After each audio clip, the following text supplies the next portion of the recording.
mushrooms of any elite. Sam Seder. They are unanimous in their hate for me, and I welcome their hatred. We must guard against the acquisition of unwarranted influence, whether sought or unsought, by the military-industrial complex. The Majority Report with Sam Seder. Ever get the feeling you've been cheated?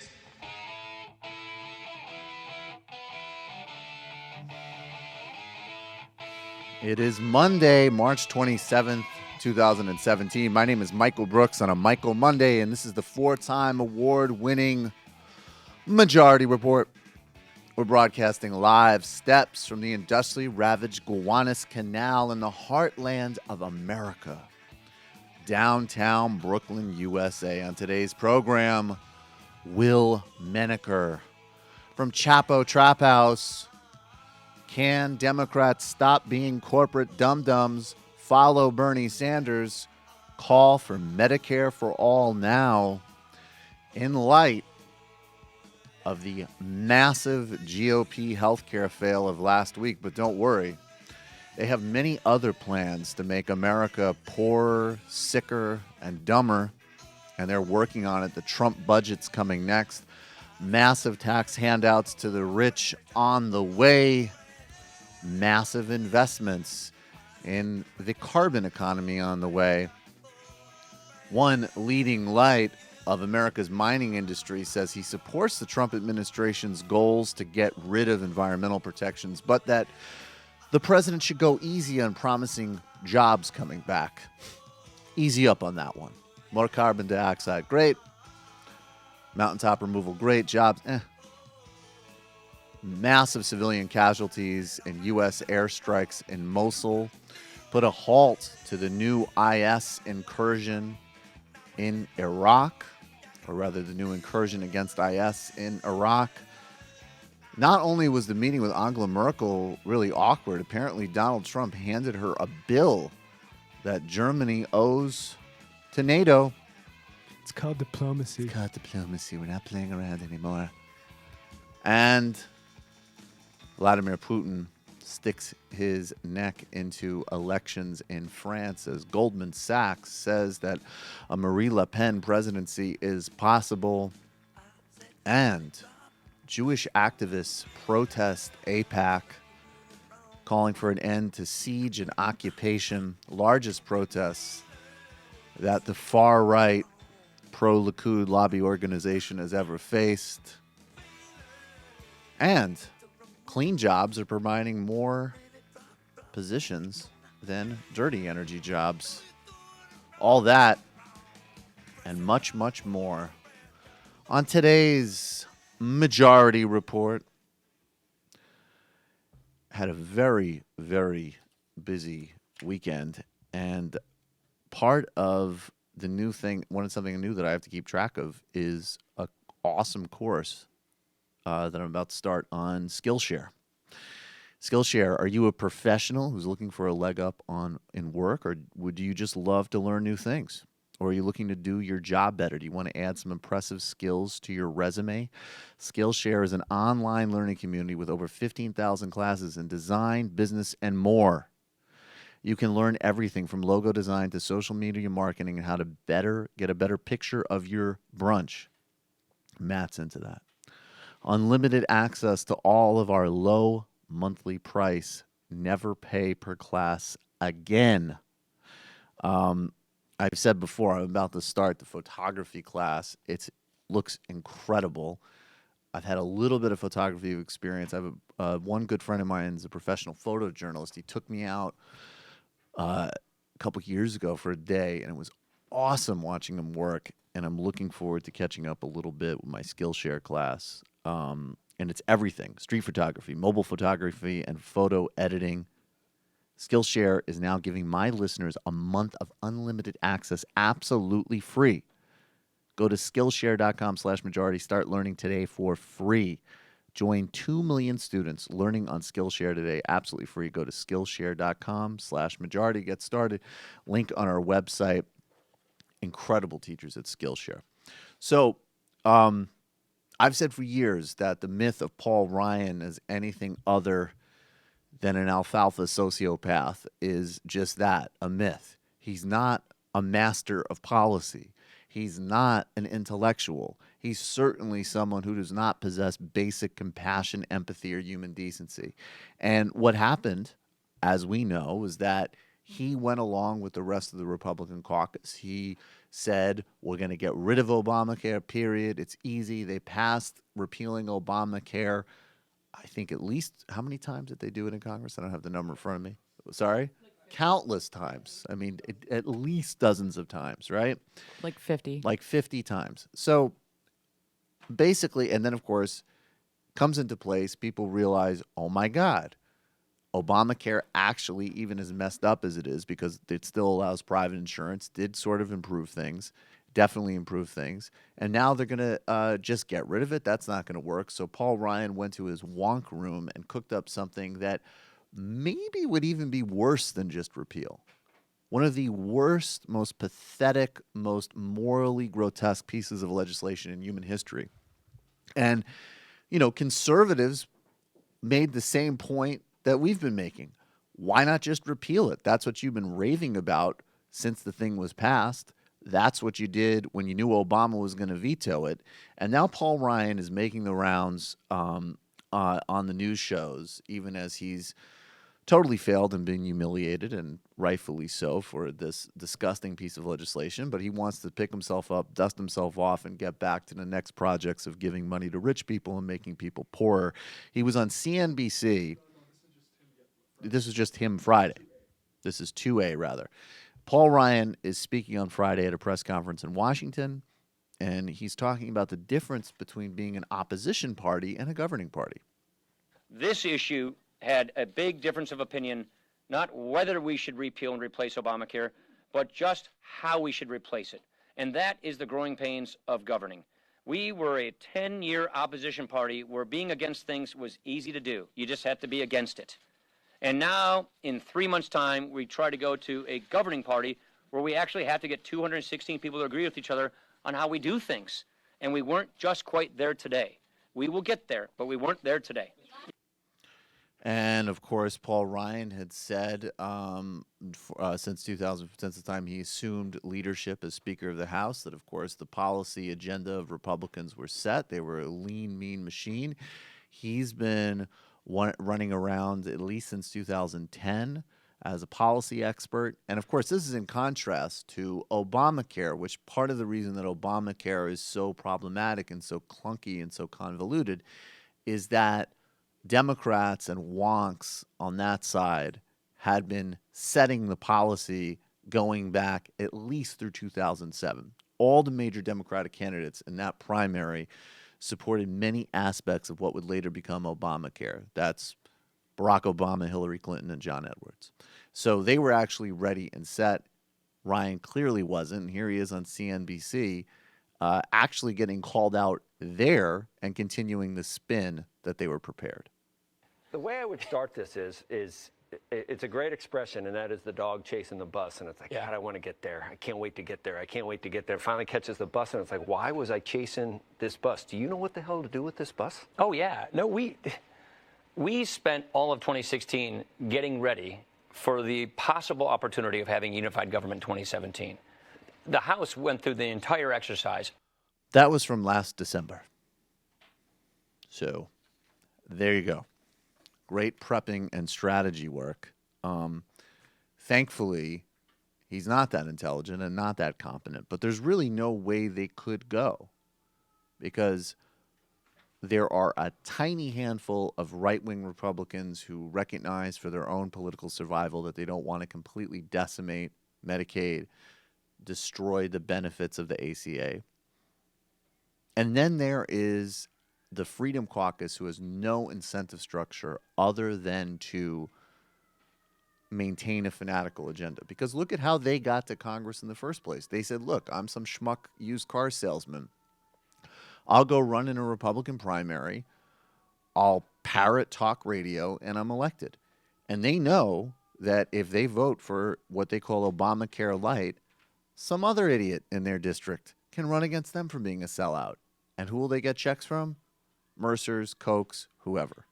So that's the incentive structure. And that's why even as we're saved by some of the most fanatical, dangerous people in America, you should be aware that it literally is your average Rush Limbaugh Breitbart reader that controls the policy apparatus of the United States, along with what many people have started calling Fox News grandpa in the White House. Many people are saying it. I didn't say it. Many people are saying it. I don't know. What do I know? I just know what he tweets. What do you have against grandpas? What do you have against grandpas? Well, I like good grandpas, personally. I don't like Fox News grandpas, but that's just me. My grandpas weren't Fox News grandpas. With everything going on in the world, it can be hard to keep up with the latest political moves and perspectives. That's why I love Texture, an app that lets me read trusted sources like Newsweek and Time from all the convenience of my phone, my iPhone, or tablet if you use a tablet. With 200 magazines available, Texture puts an endless supply of in-depth interviews and articles in the palm of your hands. Now, I've mentioned so many times that I keep up with everything from Fast Company to Rolling Stone. I specifically curate authors that I want to follow. I love Matt Taibbi. Even guys that I don't like so much. Jonathan Chait, who I have a love, hate, and bafflement relationship with. Whether it's tech, business, health, entertainment, politics, it's your own curated news and magazine channel. It's a great way to keep up with everything you need, and Texture really does live up to the Netflix of magazines description. Except there's there's actually a better selection on Texture. Once you get past the cream at the top on Netflix, it gets a little wanting. And thanks to Texture's daily recommendations and exclusive interactive features, you can easily pinpoint the articles that you want to read. Plus, Texture is searchable so that you can mark what you like, check out old issues, or view bonus video content seamlessly. Everything from National Geographic to Fast Company and Rolling Stone is available for way less on Texture app, which is selected as one of Apple's top 2016 iPad apps. Texture is normally $9.99 a month, but you can sign up right now at texture.com/majority and get a 14-day free trial. That's 14 days free to try Texture. When you go to texture.com/majority, that's texture.com/majority, and they will put a link on the blog and the show write-up. Are you hiring but don't know where to post your job to find the best candidates? Posting your job in one place isn't enough to find quality candidates. If you want to find the perfect hire, you need to post your job on all of the top job websites, and now you can. ZipRecruiter already has 9 million resumes you can search through on their database. You can add multiple people to your account to make it the most efficient for your team to find the best hire. With ZipRecruiter.com, you can post 200 to 200 plus job sites, including social media networks like Facebook and Twitter, all with a single click.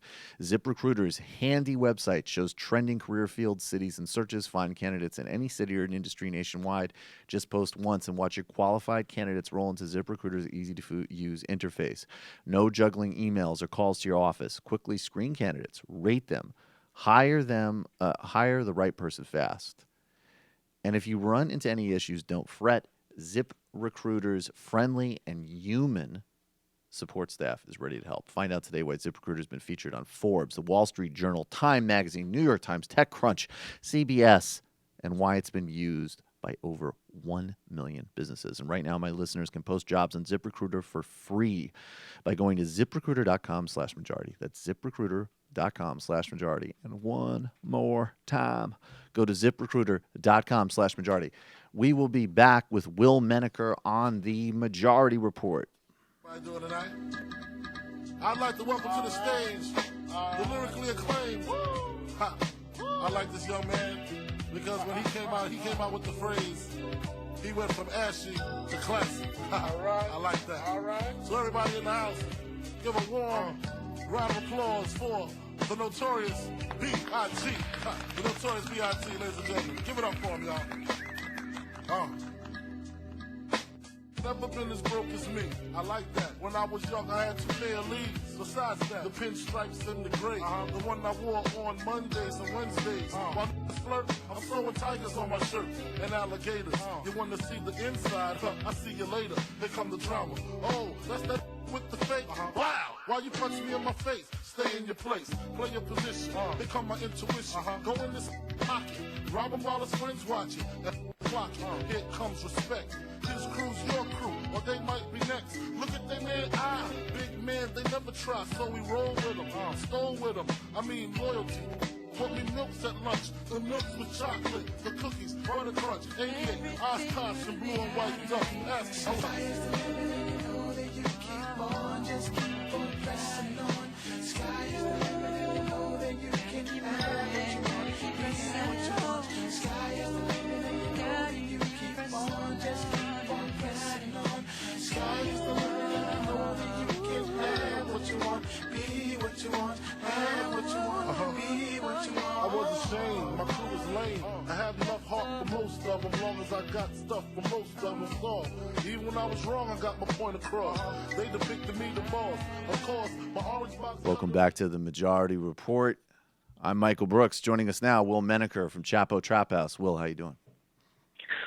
Hey, this is Will from Brooklyn, first time, long time. I want to talk about are the Democrats going to get it together, get a good offensive package on single-payer health care? I'll hang up and listen. That's a great question. You know what, dude? Well, this is going to hurt some people, but when someone says, I'm going to hang up and listen, it's music to my ears. I'm actually going to stay on. I'm going to stay on and discuss this with you. You know what you should do? Offer a comment and then a question. No, that's what you should do, Will. You should be like, I have about 5 comments and then a question, and I'm going to go in descending order. Can you hear me? Yeah. Can you hear me? Yeah. I wish people did that in real life, actually. I have a question. I'm going to hang up now. Awesome. But anyways, Will, you actually are going to hang out on the phone with me for the next little while. And you and I, it is kind of a first time, long time for us. And we have a lot to discuss, but let's open the door because I think we can kind of get to everything through this angle, right? Which is that, a couple things, significant things happened this past week. We had a Republican own goal on healthcare. They did an Andres Escobar move, and I hope it leads to. So Paul Ryan suffers the same fate. Well, that's just what I was going to say, and I hope that everybody should look up Andres Escobar to know what we're talking about. But I hope it results in a similar thing. Andres Escobar did not deserve that, by the way. Paul Ryan does. Andres Escobar should have gotten a pass. Exactly. I couldn't agree more. But it's still an illustrative point. So they did the Andres Escobar in healthcare. Then Bernie came out over the weekend and he said, here's what we're going to do. I'm going to introduce Medicare for All in the Senate. John Conyers introduces Medicare for All in the House, I think, every term or every year. Peter Welch, who's a congressman from Vermont, is going to back Bernie up. And there's also polling from Gallup that came out in May. And I especially with something like this, when no one's really, other than Bernie in 2016 campaign, no one has come out and consistently sold Medicare for all in any type of sustained way or with any media coverage in the modern political era. It still polls as the most popular health care plan available, according to a Gallup poll in May with 58%, and the least disliked amongst Republicans. So take it from there, Will. Will the Democrats follow the noble old Jews' lead or no? They almost certainly will not. Mm-hmm. I mean, I'm just predicting, and ever since the election, I've sort of given up trying to discern augurs of the future in the American political system. But look, I think Bernie is the only Democratic senator who is on record as supporting Medicare for all right now, even though I think 8 out of 10 registered Democratic voters all support it. Yep. That's what I just read this morning, and I sincerely doubt the Democrats will get behind this because basically at the leadership level of the party and at the sort of the intellectual, machinery that backs it up. They don't believe in it. They don't believe in it because the people who fund them and pay for their campaigns don't believe in it. Yeah, no. So those are two really good launching off points that I want to get into you with, right? So number one, I think yes, there's no doubt that part of the reason, and this is the very basic reason that you can't have, at least as American politics is currently constituted, and also just what the Democratic Party is historically. The Democratic Party historically is a broad coalition party. It's not a left party, as you know. It's had everything from corporatists to arch segregationists to labor movement, civil rights movement. It's a convoluted mess. But the basic point is that when you have this much sort of corporate money washing around, it skews the incentive structure. So that's like the sort of basic reason that Democrats can't rally around the sort of corollary agenda in terms of on the left to what Republicans do on the right. But the other reason is that there's still this addiction in the Democratic Party to this, like, they're very partial to complexity and technocracy for its own sake, and a certain kind of like wonkery which is only popular in like a handful of zip codes. And that makes it synchronized with the money and the cultural training. And that's still like what we have to overcome. Because if it was just as simple as the money. You all right, buddy? Yeah. Yeah, no, I'm fine. Okay, go ahead. Sorry, I was just looking this up. I just saw this the other day. Someone, it was a clip of Clinton during Hillary Clinton during the campaign, right, at one of these voter town halls. And the person asked her the question about her problems with the ACA, right, and that she still can't get affordable insurance. And Clinton's response to her was to just keep shopping, right? Wow. And that's it. And like that's the essential problem with the ACA and why basically nobody likes it, even though in certain regards it's better than the status quo, is that, like the intellectual class behind the Democratic Party, they love markets. They love shopping. Mm-hmm. And like I think the response to the left is like, I don't want to shop for health care.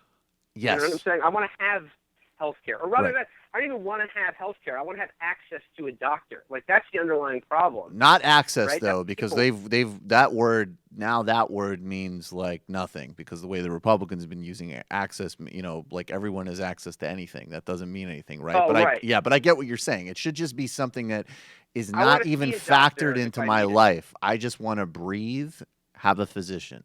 Period. Like, there's no kind of intellectual process behind either of those two things.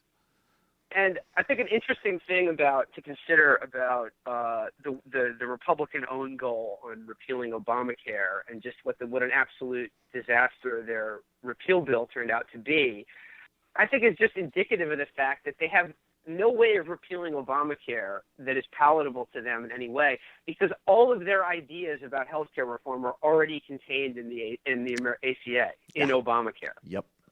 And like people, the caricature of Obamacare that they were running against essentially doesn't exist. And the people on the left were saying this when Obama was proposing the ACA, is that the idea of these mandates and insurance exchanges.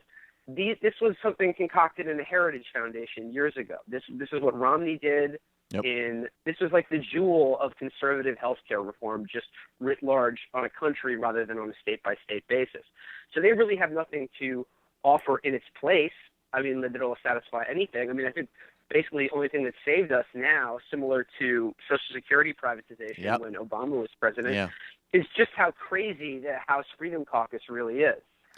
Yes. Like, they don't believe that people should have health insurance if they can't afford it. Well, you have like Rand Paul being like, I don't understand. You could just get rid of it, and then people can read Ayn Rand. What's the problem? And it's that the Constitution. The Constitution. Yeah, exactly. I think that there should be a bill that says 3 really simple things. I will provide, and no Dominicans can practice ophthalmology, and that'll be notarized. And the ACA was already a very right wing take on how to fix America, I'm putting that in quotation marks, healthcare system. But I think like this, the extent to which it was co-opted by the liberal sort of policy wonk intelligentsia is also very telling. Like if you take the example of someone like Ezra Klein, for instance, who started out as a healthcare policy wonk whose big issue was single payer, right? And then as the ACA rollout happened, he immediately sort of went back on all of his previous writing about how single payer would be the sane and equitable way of reforming healthcare, to all this new stuff about how the ACA was really great because of all this. You can just sign on and look at where you fit on all these Excel sheets. Do you remember? I highly recommend actually Seth Ackerman's big article in Jacobin about this conversion that took place with Ezra Klein vis-a-vis healthcare. It's very telling. Oh, okay, definitely. I remember that was a great piece, and I also remember what they were calling it when the Obama administration first got in, because this is a little. I mean, I think you and I are probably similar ages, and I remember right when the Obama administration was coming in, I don't remember the exact time, but the first iPhone was coming out. And it was like, in the same way that in the 1980s, the sort of intellectual predecessors of the modern, whatever we're calling them, third way, center right, corporatist Democrats, they called themselves Atari Democrats because the video game was the future and it showed how kind of with it they were. There was this whole terminology of iPhone government and this notion that, that's the way it should work. Everything should just be this, this pocket thing. And then that you as an individual rational consumer or as an individual irrational person, because the nudge thing was popular then too. It was like, oh, well, you can't just sort of like, ban a pollutant. You need to jigger some incredibly convoluted system to discourage its use, right? Which, of course, was exactly. So that whole kind of thing was really, really, and it was culturally valorized, right? Like in everything from Homeland to obviously the tech press. This idea that this sort of cleverness for cleverness' sake was something that was innately redemptive from the Bush era. And then we have what happened now, which is that we've elected a complete belligerent moron president. And the only person that is able to just sort of provide that steady contrast is a pure, muscular, and very, not radical, but a clearly social democratic critique. Because when you do a social democratic critique, then you can put capitalism into play. And when you put capitalism into play, then you can make a logical counter-argument to all this other stuff. Yeah, I mean, I don't think it can be really said enough that, like, Trumpism exists because of the savage inequalities and cruelties created by neoliberal economics. And it's going to keep going on, and it's going to keep getting worse until somebody decides until we get rid of basically everyone in the Democratic Party, all of the hucksters and pundits and politicians and flunkies who keep doubling down on this or are still wedded to this idea that, markets are the best medium for democratic reform and are a means of political consent, basically. Yeah. I mean, well, how do you think, and that gets back to the original question in some ways, because it's like, if it was just as simple as convincing people that are like good, proper, cynical political operatives, like, this is where the numbers are, this is where things are going, then you would see certain people be like, okay, I'm Medicare for all. What's my small donor strategy, right? Like, even if it was disingenuous.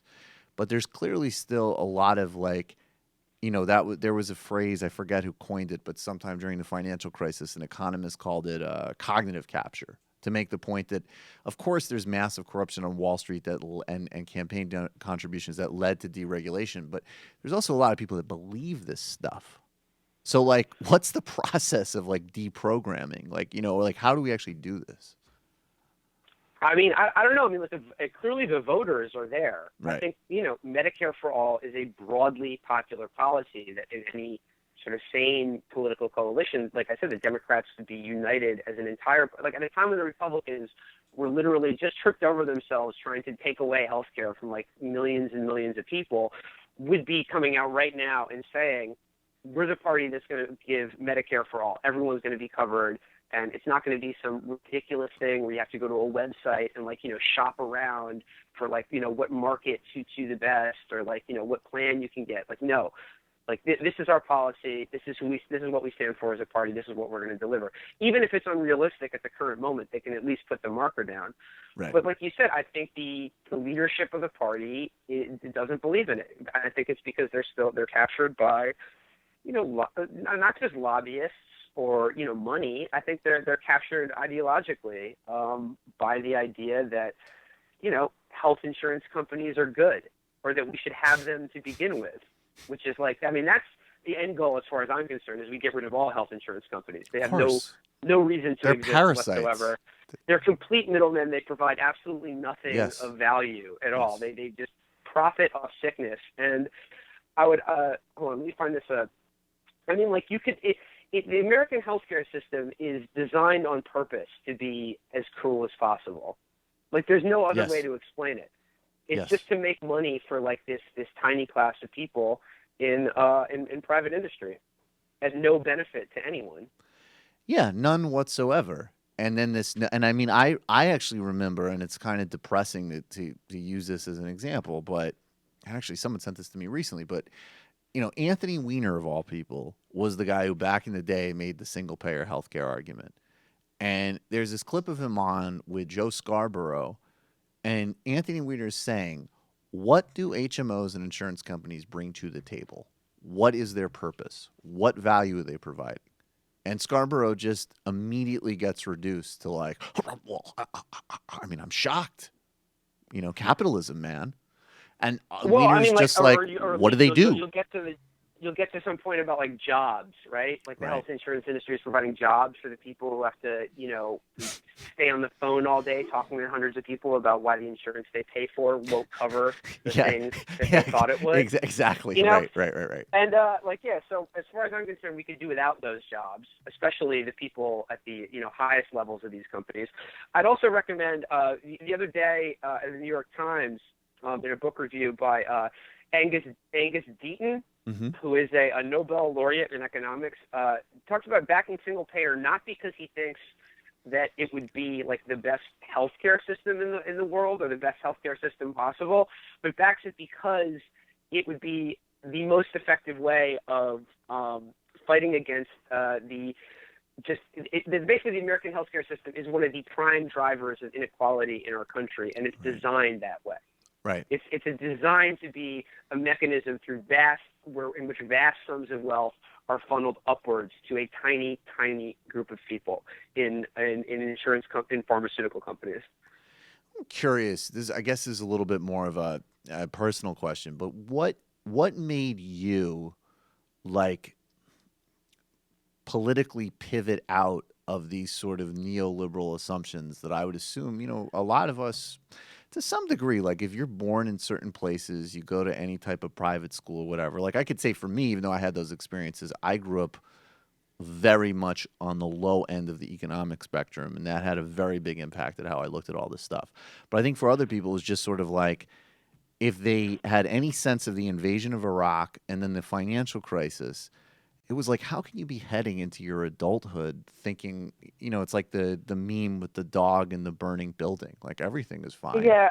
I mean, I've spoken about this before. I think, like me, for a lot of people, you know, I was in college in 2001 and then the subsequent Iraq war. I mean, I grew up thinking of myself as like a liberal Democrat, but it was really the Iraq war that turned me away from, you know, the broad main current of American liberalism as just being inadequate to it's not radical enough to deal with the reality that we find ourselves in. But however, there was never any road to Damascus moment for me as far as like neoliberal economics went, because I never really gave a shit about, I never really cared about. Will, what's your problem, man? Don't come on my show and disrespect it. How dare you? I'm sorry, man. I'm used to the pod format. I know. Like, no, it's like I never cared about, what the I fuck? Never really I'm sorry. I never wanted or I never liked looking at graphs or numbers or thinking about money at all. So all of this is just like voodoo to me to begin with. Right. Whenever anyone just started talking about, well, it's economics 101 or just supply and demand or jobs or anything, my eyes would just glaze over. Like, right. My vision of the world is one in which people, had more free time away from jobs, right? Like that was my idea of freedom is the time that you spend away from work. So Right. I never really trusted or believed in anything that valorized, jobs or corporations or, work, basically. And you didn't, and your idea of the sort of free time that you got when you weren't working wasn't like, I think I'm going to go sit back with some decaf espresso and curl up in front of a healthcare price comparison website and just fucking see where it goes for a couple of hours. I'm going to crack an IPA and just look at some charts and graphs about, what's the most affordable healthcare plan for me? I mean, like, I just regard that, like, in the wealthiest country on earth, like, one of the things we should pay taxes for is that so people can go to a hospital and maybe just pay, like, I don't know, a $50 or $60 copay, or just have medicine if they need it. Yeah, it seems kind of what's all this other extra stuff? Like, I don't get it. And like, even I saw in the National Review the other day, some guy arguing from like the complete opposite end of the spectrum was like, basically, the concept of insurance doesn't work for healthcare, or it's dumb that health insurance exists in the first place. And obviously, he's coming at it from a completely different conclusion, but I have to say I happen to agree. I don't think health insurance is like auto insurance, for instance. Like, you don't have to own a car technically, and it makes sense that you should be required to have insurance for a car. Right. But I think the entire concept of health insurance is dumb, and we should get rid of it. Yeah, and the thing that always strikes me is on an anecdotal level is we always make the point, and there's no problem making this point, which is, like you said, this is the wealthiest country on earth. Any other comparable country in terms of affluence and resources ensures universal health care. But, on the other hand, like I remember I was spending a lot of time or some time in Trinidad a couple of years ago. And I remember, and like the person I was staying with, she was like, yeah, I mean, she was a physician. She's like, yeah, there's no, like, we have universal health care here. Like in Trinidad and Tobago, like yeah, if anything happens, like it didn't even occur to me actually, but it's not, the point is, like, it's not just like France and the UK. This is like any place that has put anything together has a universal system, and I think that it's so important because I think that this is the sort of structural disadvantage of even center-left politics in the United States. Because from my perspective, like, Bernie is center-left by any rational understanding of politics. He's a New Deal Democrat. I mean, he calls himself, like, a socialist, which is fine, and I'm all for mainstreaming socialism in, our American political vernacular. But yeah, he is what would have been considered like a standard liberal Democrat like 30 or 40 years ago. And I consider European social democrats moderates and centrists, right? Yeah. Like, this is just basic bare minimum of organizing a decent society. But even as moderate as he is, the willingness to, like, as we're saying, when you put Medicare for all on the table, when you say certain things should not be governed by markets, you're encroaching on the other team's territory. And then what happened with this sort of like wonk and technocracy culture was that you sort of are making these very limited arguments for a social safety net. But anytime you reduce us to just economic actors, you're fundamentally playing on terrain that's never going to favor even the most moderate center-left politics, because the logic is always going to be on the other side. The other thing with this wonk ideology, or like the culture and vision of wonks, is that they hate anything that any sort of program or benefit that's universal. Yep. Right? Everything has to be means tested, and like everyone has to fall in some sort of economic strata or tranche, and then if you now just, even add up moral your, means testing. your your monthly income and divided by your education level, and it's just like everything has to go through these incredibly complex equations when it's just like that's why people don't like all of these reforms and policies, because it's just too complicated. Like, people don't have the time or inclination, nor should they, to figure this all out. Like, universal programs are the best, even if, like, first of all, public education is a universal program. Like, no one's complaining that rich people can send their children to public schools, right? Or, I mean, maybe they are now. I don't know. Yeah, but and by the way, it's great when they do. Program. It's great when they do. I mean, when any absolutely. kind of system but puts people in an egalitarian experience has massive ancillary benefits. Yeah, and it's like, even if programs that everybody benefit from creates a sense of social solidarity, and I think that cuts against wonk ideology, because I think they take economics seriously as a science and not just another branch of the humanities. Right. They really believe in economics as like an accurate predictor or model for describing human behavior. And as such, they really think that people exist as these kind of atomized, rational actors. And that society is just like a big system in which individuals are just nodes. And it's about just sort of tweaking everything just right. So to them, universal programs are just almost obscene, because they are, it's like, using a hammer to kill an ant or something like that. Yeah. When in actuality, it's just like they are like the simplest and most effective way for, meeting the needs of everyone in a society, I think. Especially one as wealthy as ours.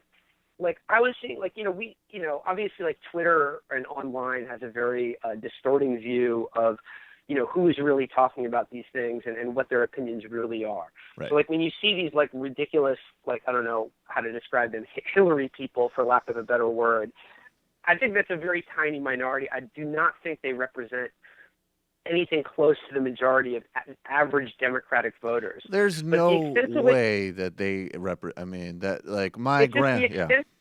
The extent to which that they have become so adept at parroting right-wing talking points to defend the rotten state of the current Democratic Party against any kind of populist left insurgency is astonishing.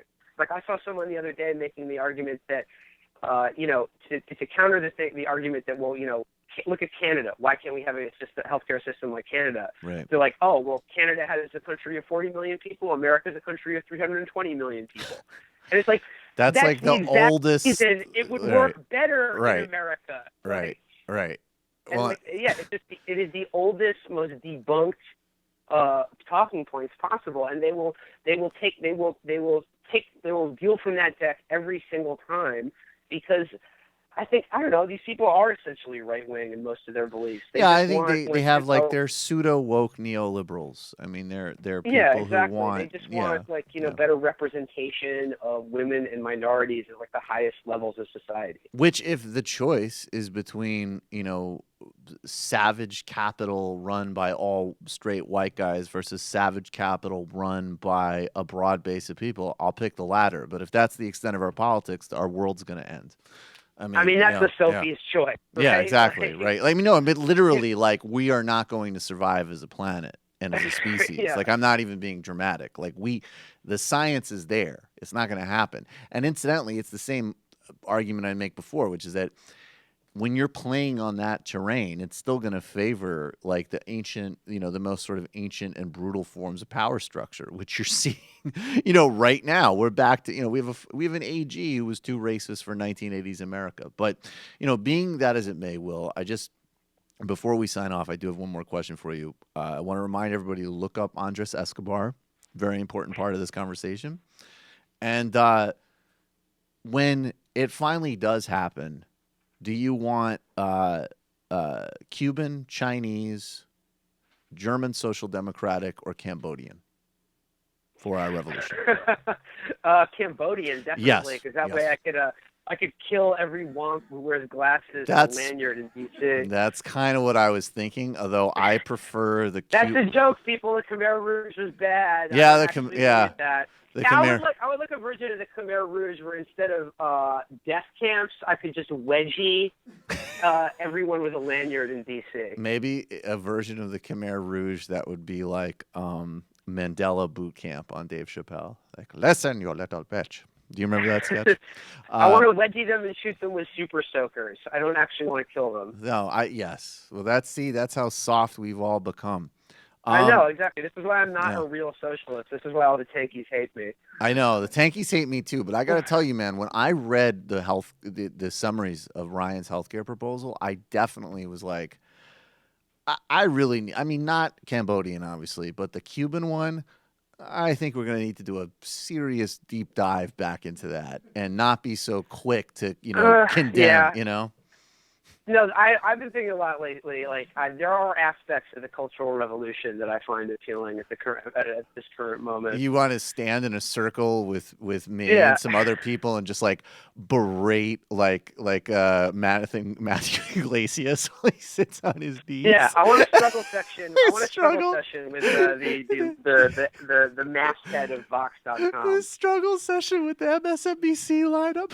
We just have them in a room. Well, actually, that's sort of what I do on my show. That actually is. If that's you're kind actually, of how I think of it. Yeah. Although I think that the Chinese guys were maybe inadvertently more funny than you guys. Yeah, that's true. But of course, it wouldn't take long until I was on the receiving end of all of that. Yeah, that's why we got that's why we got to keep it tight. We're like, ooh, wait a second. I like nice sneakers. Paul Ryan and the rest of these people is like, I'm like, I don't want anything like actively, like, I'm not saying I want to be like, it's sort of a passive aggressive stance. Like, yes, if something terrible happens to them, just, randomly, I'm going to laugh about it. If that's what it was I'm not advocating violence. That's what happened with Scalia. I don't wish ill on anybody, but when he did pass away, I put on Hotline Bling. All right. A little bit of violence.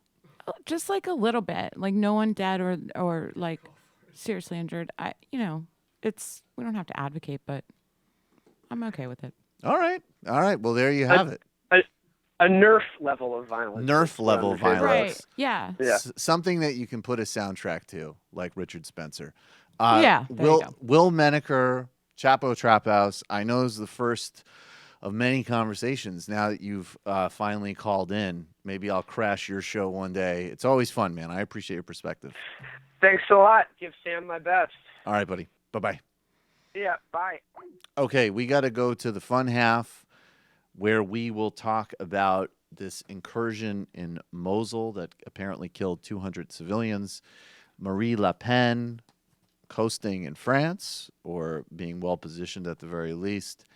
And there's a little bit of a wrinkle in the administration's strategy with Russia and their belligerence towards Iran. I'm going to turn on the IMs. The phone lines will be open. Just so nobody gets afraid, though, Le Pen isn't leading in France. She's not leading, and another thing that's important to note about her, and this in no way, she's disgusting, and I certainly don't want her to win. But the problem that's going to happen in France, what it looks like, is France has a good socialist candidate, and it looks like he's not going to make it to the runoff. And you're going to have a runoff with a very neoliberal, very right-leaning on economics, new independent candidate against Marine Le Pen, who, unlike Trump, fuses her bigotry and her Islamophobia with some actual, basically left economic policies. So that's sort of more the dynamic in France. 646-257-3920, 646-257-3920. Subscribe, like, Majority Report, Two Dope Boys and a Podcast. You know the deal. We'll see you in the fun half. For everyone else, bye-bye.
Welcome back to the fun half.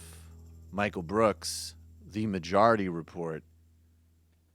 610 area code. You've been on the phone waiting a little while. Who are you? Where are you calling from? Michael, you know who it is. It's Michael from Pennsylvania. Hey, man. How are you doing, man? Good, man. It's good to hear your voice. What's going on? Good. I wanted to follow up on that Medicare for All stuff a little bit. Sure. If I could. You can. I put this little post up on Medium about what would happen if Trump Care got passed. Because a lot of people talk about the coverage, and I think that's actually the most boring issue to focus on. We actually have some pretty good science on what it means when people get health care. Right. And so if Ryan Care, they say 24 million. Right. That's about, I think I have a number here, but it's like 30,000 extra deaths per year. So that over, might be the next 10 yeah. years. Right. Yeah, over the next 10 years, you're talking about, 250,000 plus extra Americans who will die who currently have coverage. So, and the thing about Obamacare is it's much, much worse than a lot of the right-wing alternatives that people actually compare it to, like Romney Care was a much better plan in Massachusetts. It really lowered their uninsured to 1%. I can tell you because I was in Massachusetts. I was in Massachusetts when Romney Care got introduced, and Romney Care definitely, yes, the prices are significantly lower, and there's mass health. There is a form of a public option there. You do have to meet financial requirements for it, but it's a yes, Romney Care works for what it is, which is still not as good as a single payer option. It works very well. It works very well in Massachusetts. Partially though, the variables with something like Romney Care working so well in Massachusetts, which people do have to consider too, though, is that's where other things start to come in. Massachusetts is a pretty healthy state overall, relatively speaking. There's much better health infrastructure, public and private overall.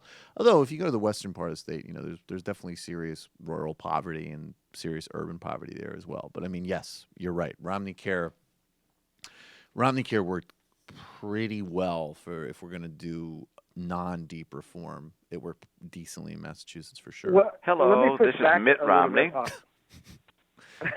Hey, Mitt.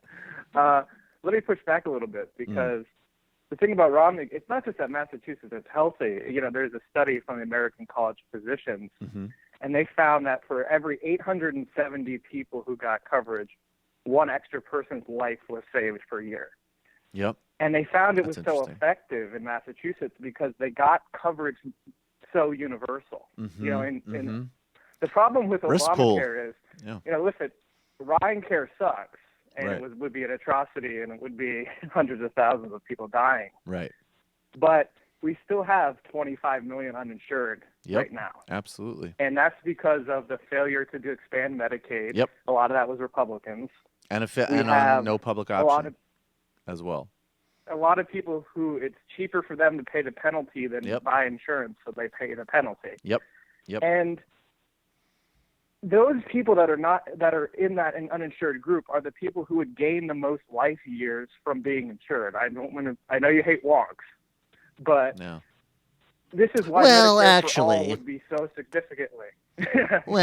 So significant. And why it's so popular. There's a reason they say Medicare for all and not single payer, because single payer is a wonky term. I'm with you. You're kind of a nerd if you know what single payer is. You tweeted something out like that at me the other day, and I'm with you 100%. Medicare for all. I don't like to overemphasize the word stuff in some ways, although sometimes it's important. And I think Medicare for all, you're right on target with that. And you're my favorite one, That's Michael. because people have experience. You're my. All right, I appreciate the call, man. You have one more really quick you point. Have a good one. Okay, Sorry, all right, appreciate it, man. No, Yeah, you great. have a good one. You too. Bye bye. Okay, so here is Bernie Sanders. Is he the Obi-Wan Kenobi of the Senate? Wouldn't it be great if Obi-Wan Kenobi was Obi-Wan Kenobi told a lie. I read that. I've never seen Star Wars. He told a lie. Bernie's lied before, too. Oh, my God, what? No, but Obi-Wan Kenobi. Politician. Wait, am I thinking of Yoda? Sorry. I don't know. I have seen those movies, but I'm not like I think Cliff. You're like, I don't know what you're talking Yeah, like I've seen the movies, but I'm not. You're the most nerdy one here on those movies. Those movies, yeah, because I've seen the original 3. I didn't see the other ones that came out. It was Yoda that told a lie. I'm sorry. He lied to the Luke Skywalker. Not good. Totally unfair.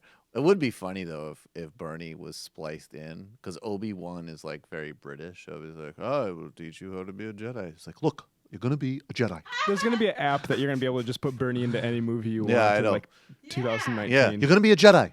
Now, what do Jedis do? In my opinion, they use the Force to advocate for people. Oh look, no, other I'm in people. Reservoir Dogs. Oh look, now I'm in Reservoir Dogs. I'm trying real hard, Ringo. Now I'm in Pulp Fiction. Do you know what they call a burger in Denmark? A Royale with cheese. They also have universal health care. All right, here he is. He's talking with Anderson Cooper. Matt actually noticed something about this clip. Bernie is in, vintage. I like Bernie's not even doing like the suit and tie thing. He's got like I've got a wrinkled collared shirt and a goddamn sweater. And, he's in his mid-70s, and it's a fascinating time because on one hand, he's gone from being in the political wilderness and a total anomaly in modern American politics until really, it shifted a bit, but really 2016 was a game changer, obviously, for him. So now he is at the most powerful, influential, and popular by far he has ever been, because he's arguably the most popular. He is the most popular politician in America.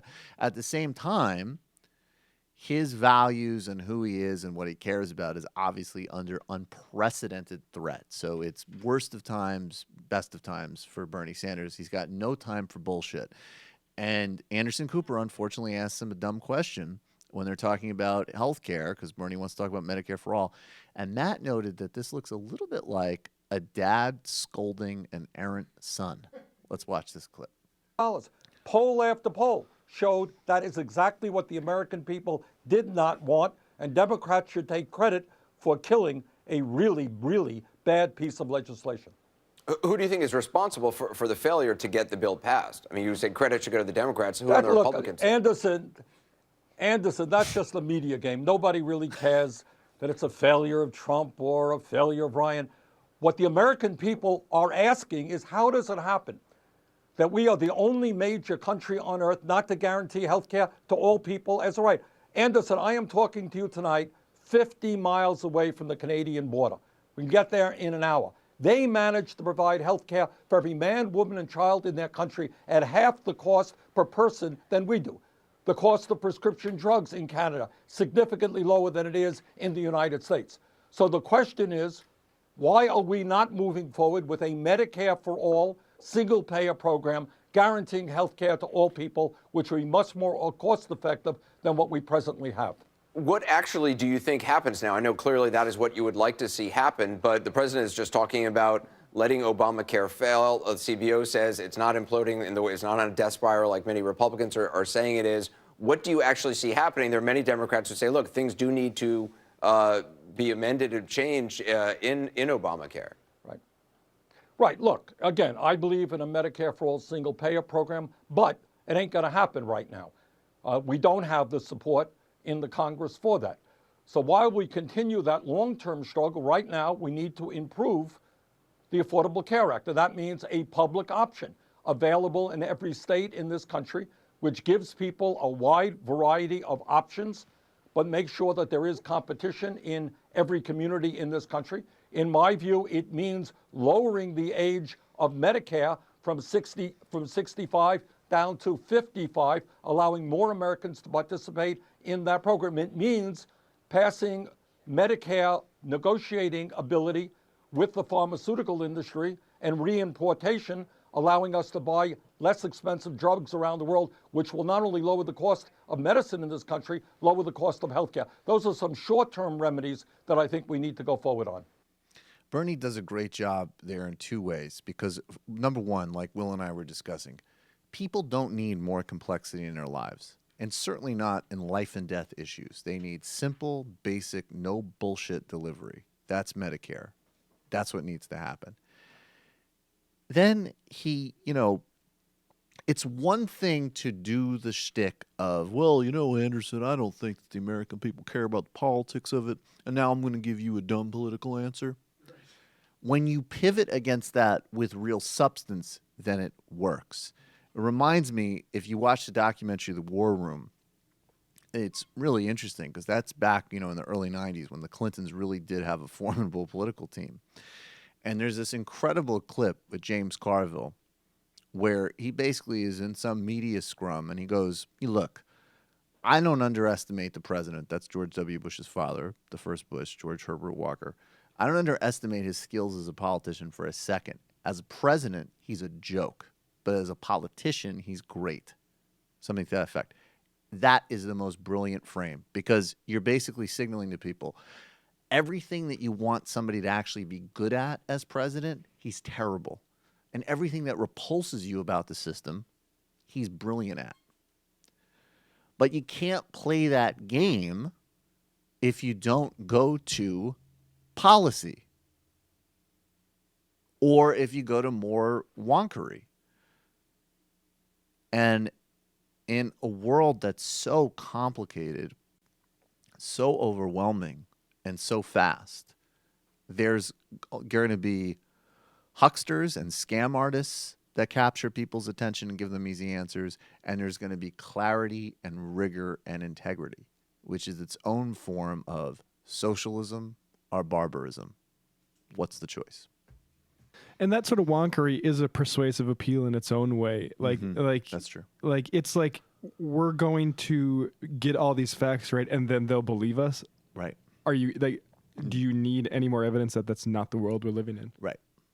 That is not even remotely, of course, the world we're living in. Epish. I don't understand what Menaker's got against economics. It's one thing not to understand it, but it sounds like he doesn't even think microeconomics is based on reality. Chrisman Frost, I don't think that's exactly what he's saying. I think he's saying that it's a social science, not a natural science, which is a big distinction. Chrisman Frost and Biederman are extremely savvy, and I love the Trap House. Still, I don't trust him to stick with us. Maybe this is my class bias, but I suspect anybody who pronounces rather like it rhymes with bother. He better have someone from the MR crew on the show. You're by far the best at this. Well, thank you. Raven, I just heard a story about the Navy captain refusing to launch a nuke under Obama's order and being arrested. That story is false. It sounds so true, though. Yeah. I haven't heard that, but I just thought that's true. If you don't launch this nuke, honky, I'm going to arrest you. I'll go down the entire chain of command. You think I don't like putting white people in prison? He spray painted all the nukes gold, too. I'm going to spray paint the nukes green for the color of Islam. They say Pakistan's the only Islamic country with an atom bomb. Well, what about the United States of Sharia, motherfucker? What's that movie, Dr. Strangelove? Or How I Love to Learn to Keep Loving the Atomic Bomb? I can never... How I Learned to Stop Worrying. Imagine an Obama version of that. Learn to stop worrying and trust Allah's will through the instrument of the atom bomb. Alhamdulillah. Wallahu Akbar. Let's do it. Let's do this. I'm going to melt some white people's faces with your uranium. Question 2. No, that's a false story, and you do pay it. I understand you pay attention, but you didn't miss anything because that's obviously a crazy story. That I would go, though, into our archives. There was a great story. Rick Santorum, when he was doing his fantasy run for president, was asked by some crazy lady in South Carolina if Obama had someone arrested for not a general arrested for not agreeing to nuke Charleston, South Carolina. And if you go back to that, you will see a great clip. And of course, like clockwork, as you can imagine, like, you won't bomb Charleston, hunky? Cuff him up. All right. So. Oh, it doesn't work like that. Really? What do you know about nukes, white girl? Tactical warheads. Tactical warheads. Re-education camps. He knows about tactical warheads, and he's The original white man. Look at him. You honkies disgust me. Allahu Akbar. Okay. Me? Yes. Okay. Let's go to Reince Priebus. You're from Massachusetts. Matt is from North Dakota and Pittsburgh. Yeah. Pittsburgh's the most diverse of all. 3. Oh, yeah, that's probably okay. I'll fight with Michael later. That's fine. That sounds like a good show content strategy. I can co-sign on that one. All right, let's get to Reince Priebus. He was talking with Chris Wallace. Now, Donald Trump, of course, as he told the House Freedom Caucus when he was pushing them to push the health care bill, he said, hey, don't worry about the little shit. Focus on the big picture. Because, of course, the big picture for him is get a W. He doesn't care what's in the bill. He doesn't understand what's in the bill. He has no knowledge, information, and very little persuasive power, unless, of course, he's conning a room of rubes. So, to his, and of course, everybody's always still looking to give this old deranged prick credit. And they said, wow, you know what? Like, the fact that Paul Ryan wasn't able to pass this horrendous travesty healthcare bill and Trump didn't throw him under the bus. Wow. That's like his State of the Union address. He's really growing on his job. That lasted for about a couple of hours because then Donald Trump sent out a tweet. And what I like about this tweet is is there a way we can get that on? Okay, it's going to be in this clip. I love this tweet because it was extremely bitchy and passive aggressive. It says, and we have it up on screen right now, but he didn't say anything about Paul Ryan. He didn't say loser, unfair, disaster. He just said, watch at Judge Jeanine on Fox News tonight at 9 p.m. Now, in this clip with Reince Priebus and Chris Wallace, where there is the fallout of what happened, you're going to watch Judge Jeanine and what she said during this really just must-view broadcast that Trump was promoting. Let's take a look or listen, depending on what medium you're consuming the show through. Yesterday morning, the president tweeted this, and I want to put it up.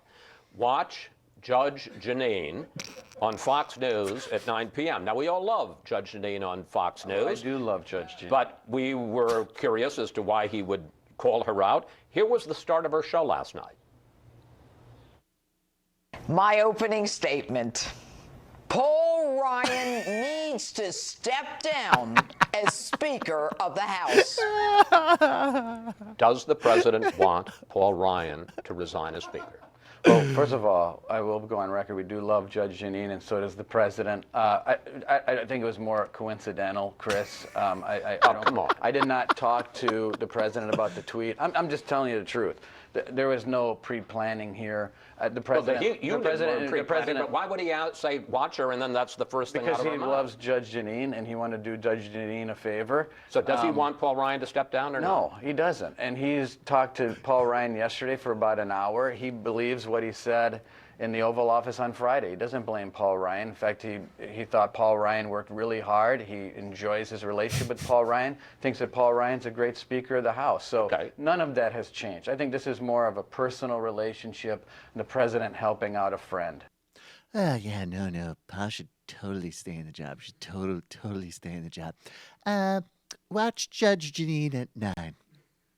I like when Trump restrains himself enough to do like middle school girl shit instead of just the full freak out. It's like, oh yeah, no. I don't blame Paul at all. Not at all. By the way, I check out Judge Jeanine at 9.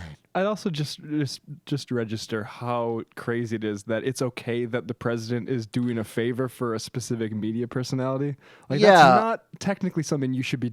I'm just doing a favor doing a favor for Judge Jeanine. But this is where, and I'm going to completely contradict myself here because this is where I'm going to be that guy for a second and go, well, to be fair, President Obama did a very similar thing. We can all, of course, remember during. Yes. Dead on impression.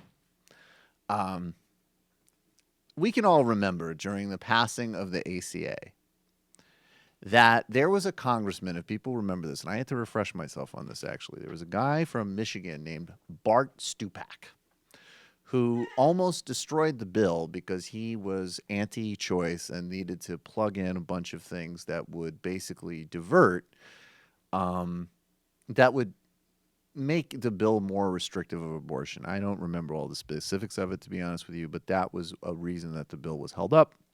And of course, Barack Obama was completely furious and took to Twitter and tweeted something to this effect, which was, "Everyone, watch Amy Goodman tomorrow at 9 a.m.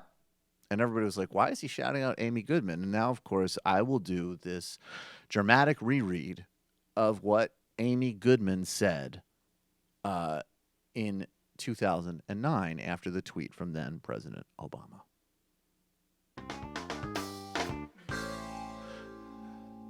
Democracy Now!, The War and Peace Report. I'm Amy Goodman. 4 Indonesian children were murdered and burned alive today in Indonesia as a result of private contractors hired by that country's security services with support from the U.S. government, Exxon, Chevron Mobil, BP, and other multinational corporations.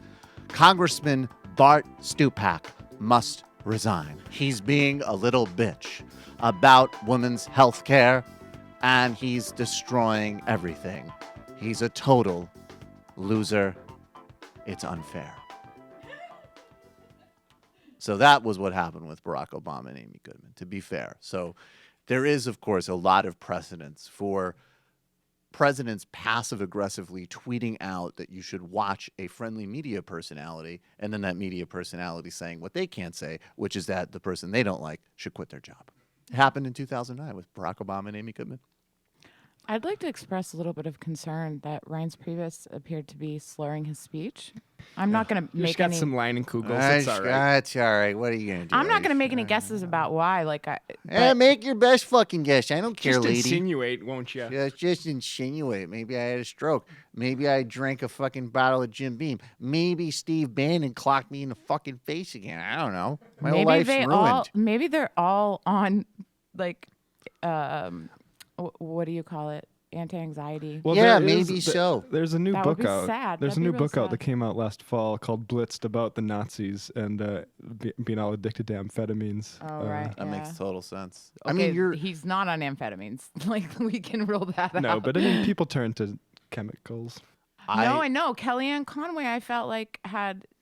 We should make this a segment. Let's figure out which medications. I'm just speculating that of course, these people are overworked and stressed, and I can empathize, even though they're horrible people. That is the thing, right? I don't. That's with any of them. my reasoning for why Spicer hasn't been resigned yet is because you can't burn through these people so quickly.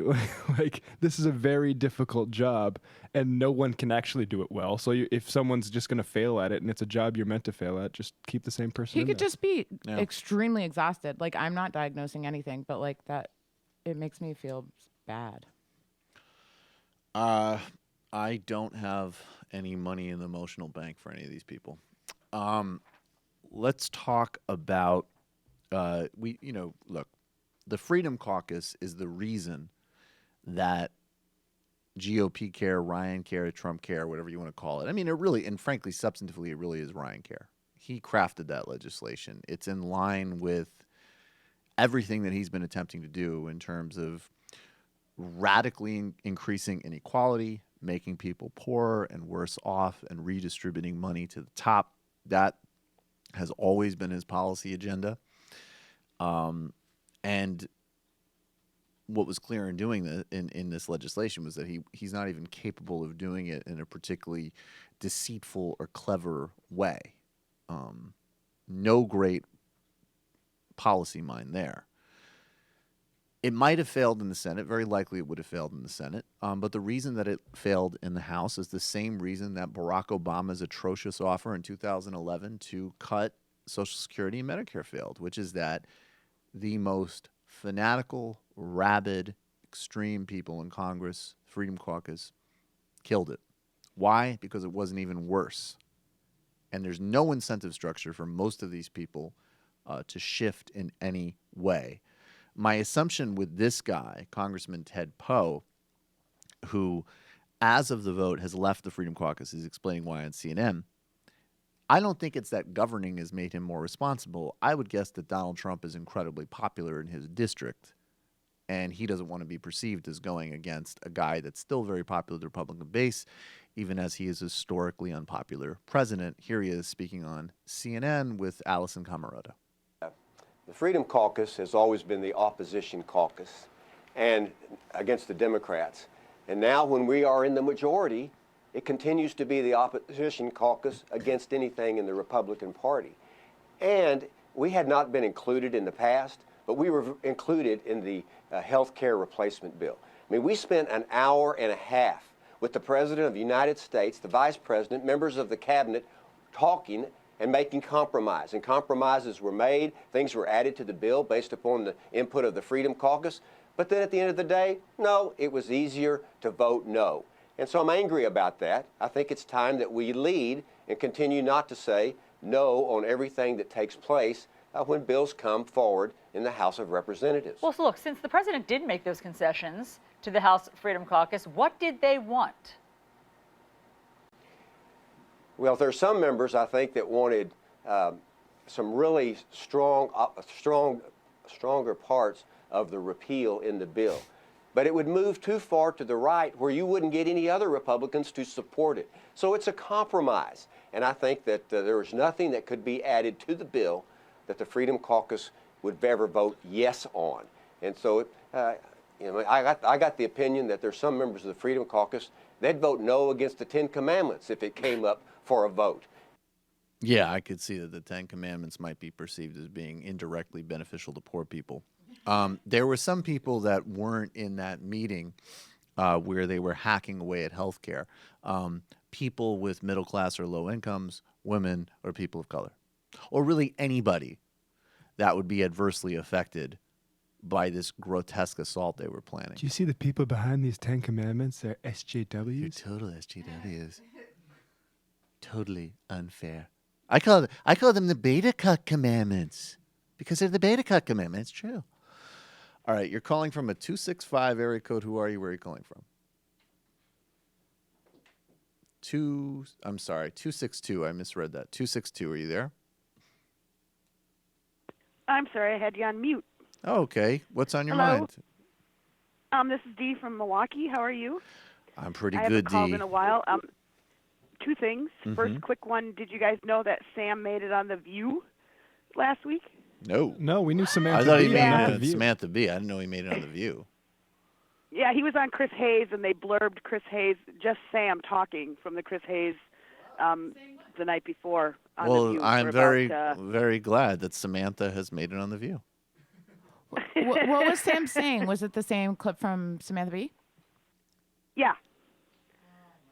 You know, I can only He just was say personally, on behalf of myself in some ways, and on behalf of Sam and this show, thank you, Dr. Gorka. I mean, you're horrible. We're riding the Gorka wave. Yeah, we're riding the Gorka wave, exactly. Gorka wave. I mean, the only thing that he's successful at is helping this show. What was the other thing you had in mind? Look, I know I sound like a fangirl, but I just thought it was kind of cool to see Sam pop up on The View. I don't watch it often. I'm a but- fangirl too. Yeah. Sam's great. Okay. Whoopi was responsible for the blurb. So, anyway, the other reason I called is the thing. I love this show. I listen to it as often as I can. Mm-hmm. I've actually got a couple other people to sign up for it. But the thing that frustrates me when I listen to all of the stuff going on is I know everybody talks about going out and getting involved in your local elections, getting involved in your local groups and organizations that are doing things, but I still see very little, I just want to scream into the phone, frankly, what's wrong with the Democrats? Because nobody's talking about, everything's about Russia and all of this sort of clickbait crap. And you guys end up talking about the things that don't make it into the headlines a lot, which is great. Well, because it's a it big keeps part of the educated, function of this show, yeah. Yeah, like the recent change to internet privacy that's going on, and just myriad of things going on. And I guess my thing is, my question, sort of philosophical, I suppose, or rhetorical, but what are we supposed to do to stop this. I mean, obviously the Republicans are completely ineffectual at this point. So there's, like with the health care bill, so everybody's screaming that the Republicans for 8 years, all they were was don't pass, Obamacare needs to go, repeal. Mm-hmm. Couldn't the Democrats have then said, okay, here's some changes we think we need to go in and been proactive? No, like no, I don't. No, I don't agree with that. But let me actually I'll let you go and I'll explain when you're off air. Okay, thank you. Thank you. Yep, thank you. I think it's a balance because I actually wrote a piece that came out about 4 or 5 weeks ago in Democracy Journal with Luke Mayville.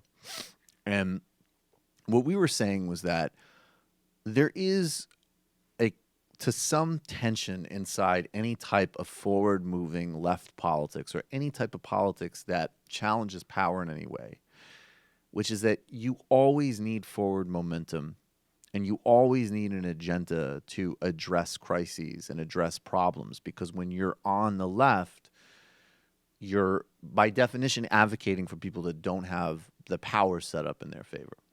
So can pushing back against Trump just be no? No. There still needs to be pushes on the local and state levels and on the activism level, and in terms of having solidarity with Bernie saying Medicare for all and state programs that continue to fight global warming, Black Lives Matter, all of the vital issues of the day, women's health, transgender rights. But in Washington and at the federal level in that specific game with something like healthcare reform, the best answer is no, no, no, no. Get people out in town halls, expose what Republicans are trying to do, the lives that they're trying to cost, the people that will die and suffer because of what they're doing. And that's it. And then the proactive response, what they're not doing, which I agree with you on, is not, I'll sit down with you guys and negotiate this bill. That's terrible, because it was great that they had a unified opposition to this, and Nancy Pelosi deserves credit for that.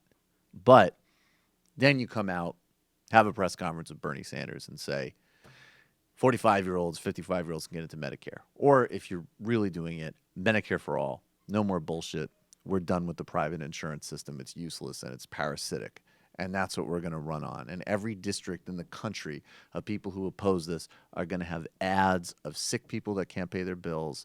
They're going to have charts showing how wildly inefficient our healthcare system is. And we're going to hammer and brutalize them on it and drag down their numbers. And it's the right thing to do morally, politically, and strategically. And I don't think the Dems are focusing too much on the Russia stuff. I think that's a story, and I could be wrong, but I think that's a story that has its own momentum independent of the Democrats. There's no other time to deal with it besides really right now. Like, are you going to ignore what Devin Nunes is up to? Yeah. And also, that's right. I think it hasn't really hurt. Like, if you look on Sunday, all the papers were huge failure by Paul Ryan. All the Sunday shows were this huge failure. And Democrats are already hitting the budget issue, which I wasn't even expecting them to. I was expecting today to say, okay, the next fight is on the budget. They need to start hitting that. I heard a number of Democrats this weekend talking about that already. And another final thought is they're way ahead of, say, the media on Gorsuch. Democrats have not been saying, "Oh, we haven't laid a hand on him." They're saying he's not acceptable. And and you look at the media, and it's all Gorsuch looks like he's flying through, despite Democrats saying they might filibuster. So I think finally, as a progressive, you're never going to be, the Democratic Party is never going to be ahead of you. It's always going to be catching up to you. So kind of have to have some patience with this stuff. Yeah, I think that's a good point. You're calling from a 917 area code. Who are you? Where are you calling from? Hey, Judy. I'm in New York. How are you? Hey, Judy. What's going on? First of all, I'm furious with you and Sam because I've been tweeting at you guys. I begged how many times to put the Jimmy Dore song, clip it out and put it up on YouTube or whatever. What Jimmy Dore song? What are you talking about? There was this Jimmy Dore song. It was hilarious. It was the best. A song? Do you mean Jimmy Reefer Cake? You mean Jimmy Reefer Cake? No, you mean? No. It was about Jimmy Dore. Jimmy Dore, you know how you Was it by Jimmy Reefer Cake Hillary? about Jimmy Dore? It might have. Because I have no idea what you're talking about. You guys, are you serious? I'm serious. How long ago was this? Who was singing it? Was it Must have Michael? been must have been Jimmy Reefer Cake. Michael, do you sing? No. Michael, do you sing? No, I don't. Sometimes Okay, he makes whoever stuff you guys up, get like. to- It's freaking hilarious. I had tears in my eyes. I was laughing so hard. Wow, I have. If we figure out what you're talking about, we'll figure it do out. Jimmy, if All you right, did listen, if you did a song, Jimmy Reefer Cake, let us know about Jimmy Dore. I don't know anything about that, honestly. Yeah. Like, you know how, because he's like, with the, Hillary was like the worst, and it's along those lines. Sounds like Along all Jimmy that. Reefer Cake And song. the Green Party. Sounds like a Jimmy Reefer Cake song. So I will ask Jimmy Reefer Cake. Usually don't have a lot of call to clip those, but we'll take a Yeah, look. that is the first time I have ever been asked to clip anything by Jimmy Reefer Cake. Just kidding, Jimmy. Yeah. That's how much of an impact it had on me. I That's loved never it. happened It's the before. greatest That's thing amazing. ever. It's awesome. Okay. I know. I'm a fan. All right. That's great. All right. secondly- What do you have any other points besides urgently Yeah. get on this song? Okay. That is urgent to me. Secondly, I just have to say, Paul Ryan. Mm-hmm. And I want him to. I don't want ill for him, but he needs to just go retire and like be surrounded by like Ayn Rand books and just go. I Be agree. Away from public. Yes. No? Yeah, I agree. He needs to go away. I completely agree with you. Just go live in his fantasies. And by the way, did you know? I mean, I feel bad for him, but his dad died when he was like a teenager. Yeah, I did know And it that, was and so I think that secure, makes him more and it was so- disgusting. That usually that actually instills some empathy in people. So I don't know what's the matter with him, and there's no Japanese values in this society.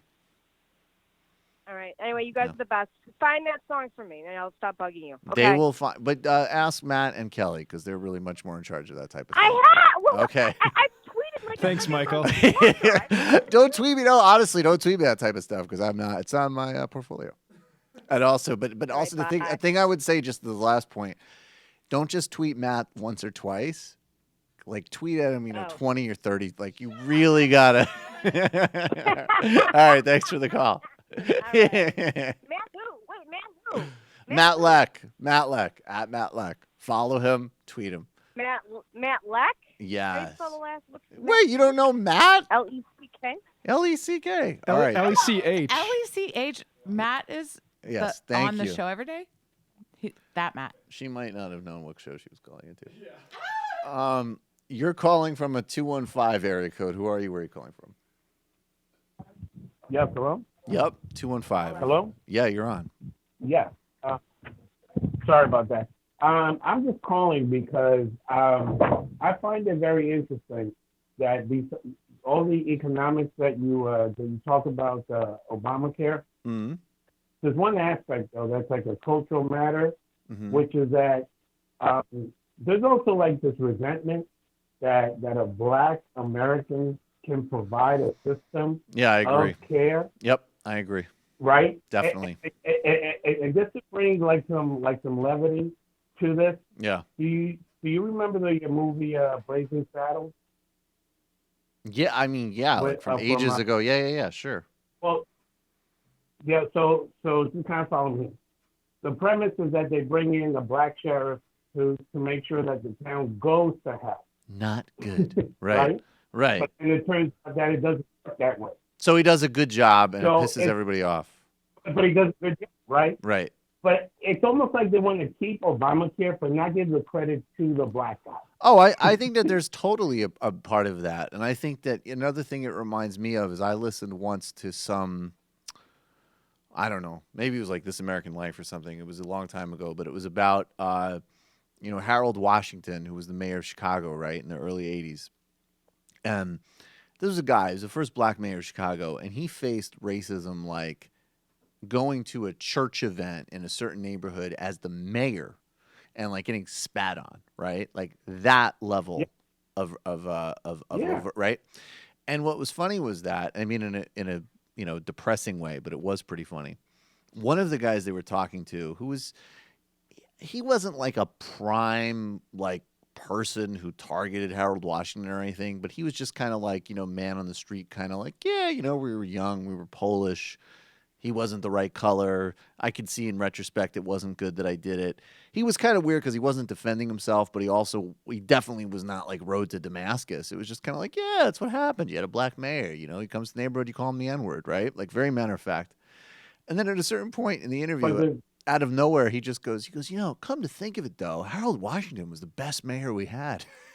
He really took care of the streets. Like it just occurred to him in the interview. It's like, yeah, you know what? That guy was actually a pretty good mayor. But there is one silver lining of this whole nonsense, right? Which is that there is simply now a time that's being set of not if, but when there will be Medicaid for all. I mean, they know. Yeah, I think you're right. I think you're right. I think that there's a logic to it, and we can fight for it. I think you're right. Their panic is that they haven't been able to kill Roosevelt. I agree. That's their panic. I agree. These institutions. I think you're 100% on target. Yep. But they're quiet about it. But they are going to kill themselves. They are going to kill themselves. It is going to happen because they prove to everybody that they have no competency. Right. I appreciate the call, man. I agree. I think you're really on target. Thank you so much. So I'm just getting to this briefly. So one of the kind of tensions in the Trump foreign policy, such as it exists, is in this close synchronization with Russia. The Daniel Dicker perspective makes the most sense to me, that this is just all about the global and domestic hunt to exploit petrochemicals. And I've made this point myself many times in many different versions. But how do you synchronize with Russia, escalate against ISIS, which we'll get to in a moment, and at the same time have the type of belligerent and confrontational approach that they've been articulating they want to have with Iran? It isn't very coherent, because Russia and Iran have tight relations. And if you want to cleave Russia from, you need to cleave Russia from Iran. And apparently that's not happening. Iran's president, Hassan Rouhani, traveled is on his way to Moscow. And he and Putin are promising to coordinate in Syria, fight IS, and also go into larger projects of infrastructure, technology, and energy exploration. And I'm going to quote now briefly from Reuters. Iranian President Hassan Rouhani said on Monday that Tehran welcomed Russian investment in its gas and oil fields, signaling major development in energy cooperation between the two countries. There's huge potential for Russian investment in Iran's energy sector, Rouhani told reporters at Mehrabad airport before departing for Moscow. Some gas and oil fields have been suggested to oil companies, and we'll see a big development in energy cooperations. So the Russians don't have the same perspective on Iran, obviously. And in order to get that cleave, I would have thought that you would need to somehow undermine that relationship. But that's a major incoherent split as it stands now. They're all belligerent towards Iran, but Michael Flynn was the most belligerent, and was a guy who, along with many other conspiracy theories and delusional things he believed in, had an obsessive and fanatical relationship with Iran. So maybe he provides some reprieve. In Mosul last week, it was reported that U.S. Air Force is providing air support for the Iraqi army in light of new rules that the Trump administration has pushed through, which are basically a looser burden on bombings and much less concern over civilian casualties. There were reports that last week, airstrikes killed as many as 200 Iraqi civilians, according to an Iraqi officer. Quoting now, this was a report that came out of Dubai's Al Khalij. and quoting from Juan Cole, who summarized it. After U.S. airstrikes on West Mosul on Thursday that is alleged to have killed over 200 innocent civilians, the Iraqi army has paused its campaign to take the rest of the western port city. That is, Trump may have actually hamstrung the anti-Daesh fight by policies that led to civilian massacre from the air. The Iraqi Observatory for Human Rights is reporting that an Iraqi civilian defense force is reporting that 500 corpses of civilians killed by airstrikes have been discovered in Mosul. If we go back to what led to the modern iteration of IS, it actually has a couple of different influences. One is Al-Qaeda in Iraq, which was a ruthless fighting force that began, and terrorist organization that began after the invasion, which not only targeted U.S. troops, it also targeted many Shiite civilians and Sunnis that didn't see things the same way. It was an organization that was so brutal that Osama bin Laden actually sent word to the former head of it that they should de-emphasize murdering as many Muslims with car bombs and other forms of terrorist attacks as they were doing. Then you had the Sunni awakening, which basically meant that Sunni tribes were co-opted through diplomatic arrangements and money, and they came on the side of the Iraqi government to some extent and U.S. forces and helped tamp down on terrorism and control their own neighborhoods. Then you had a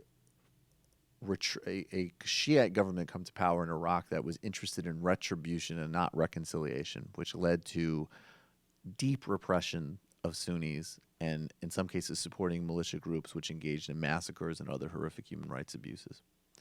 That meant that back in 2014, when you saw the stories of IS taking places in Iraq, some of those stories were basically just Iraqi Sunnis seeing IS as a form of essentially militia units that could protect them from government abuse and abuse from Shiite militias and maybe offer them some dignity and jobs. Now, of course, we all know what IS is, and many people rightly reacted against that. But I just, because they're not going to be popular with most normal people because of how grotesque and brutal and fanatical they are.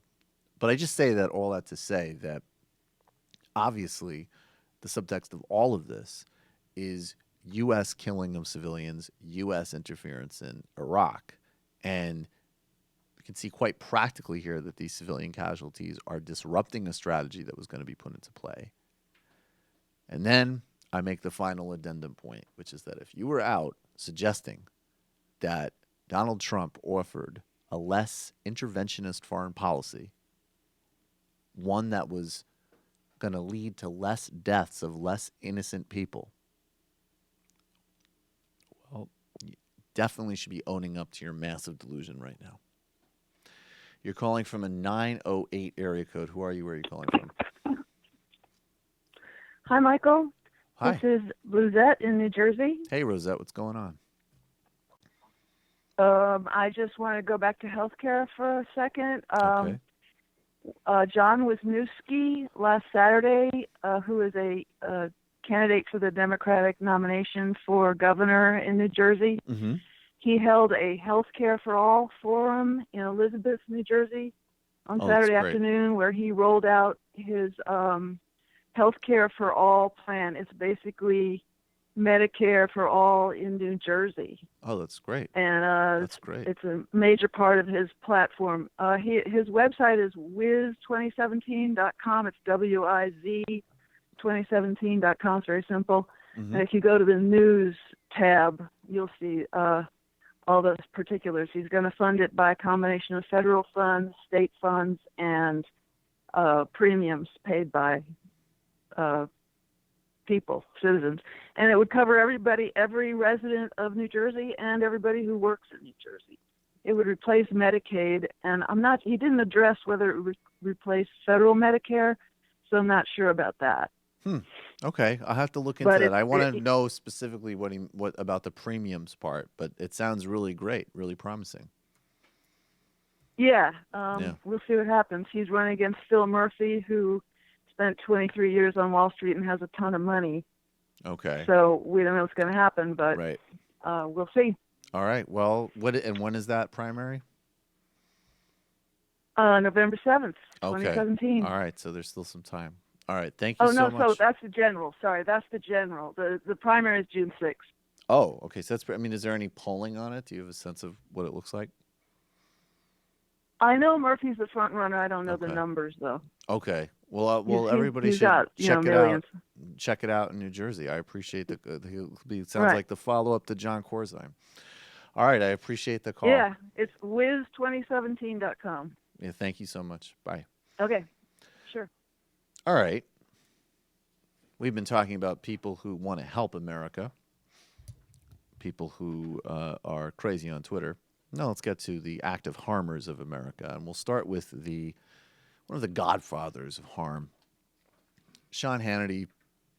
Pretty stupid guy, not a great broadcaster. Sad. 29 mil a year. 29 mil a year. Oh my God. To just be a fathead on TV. Maybe take 28 and hire a fact checker, but whatever. No, why would you do that? If he hired a fact checker, it would be bad for his show. Well, that's the great when SNL, like that thing they do when they do Fox and Friends, it's a decent bit, especially whoever does the kill me thing. That's funny.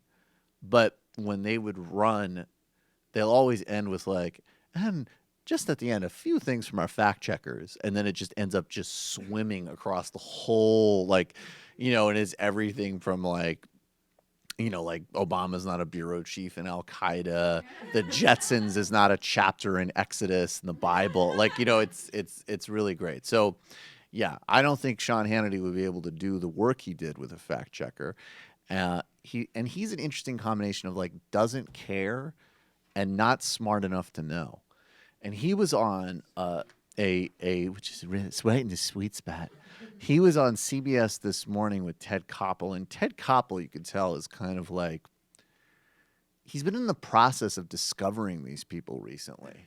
Like he's just kind of found out recently who Alex Jones is, and he's going to sit down with Sean Hannity. And Koppel can be a little sanctimonious, but if anybody deserved the Ted Koppel sanctimonious stare down, it's Sean Hannity.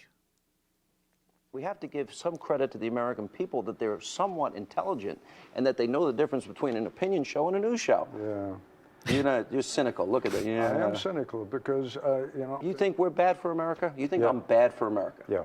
You do? In the long haul, I think you and all these opinion That's shows... sad, Ted. No, you know why? That's sad. Because you're very good at what you do and because you have attracted a significantly more are selling the influential... American let me people finish short. Let me finish the sentence I'm before listening. you do that. With all due respect. Yes. Take the floor. You have attracted people who are determined that ideology is more important than facts. That's true, and there's always going to be a market niche for that. And as long as we have corporate feudalists attempting to run the country and destroy the legacy of Roosevelt and entrench mass inequality and undermine democracy, and a bunch of people with appetites for bigotry, sexism, racism, and conspiracy theories, there'll always be room for Sean Hannity, as well as his more modern imitators. So even as Ted Koppel is waking up to the damaging effect that Sean Hannity's having on the country, and I don't entirely agree with Ted Koppel, by the way, because Ted Koppel's framing it just in terms of, it's not that Sean Hannity has an opinion, it's that he has garbage opinions substantiated by lies. That's the problem, not having an opinion per se.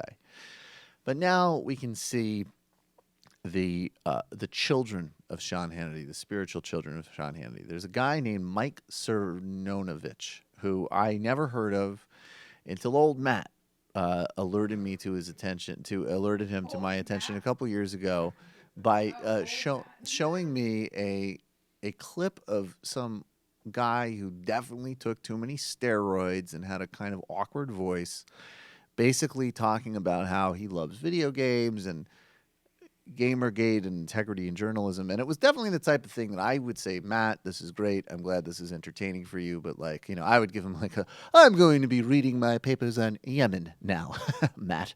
I don't think that I need to know who these people are.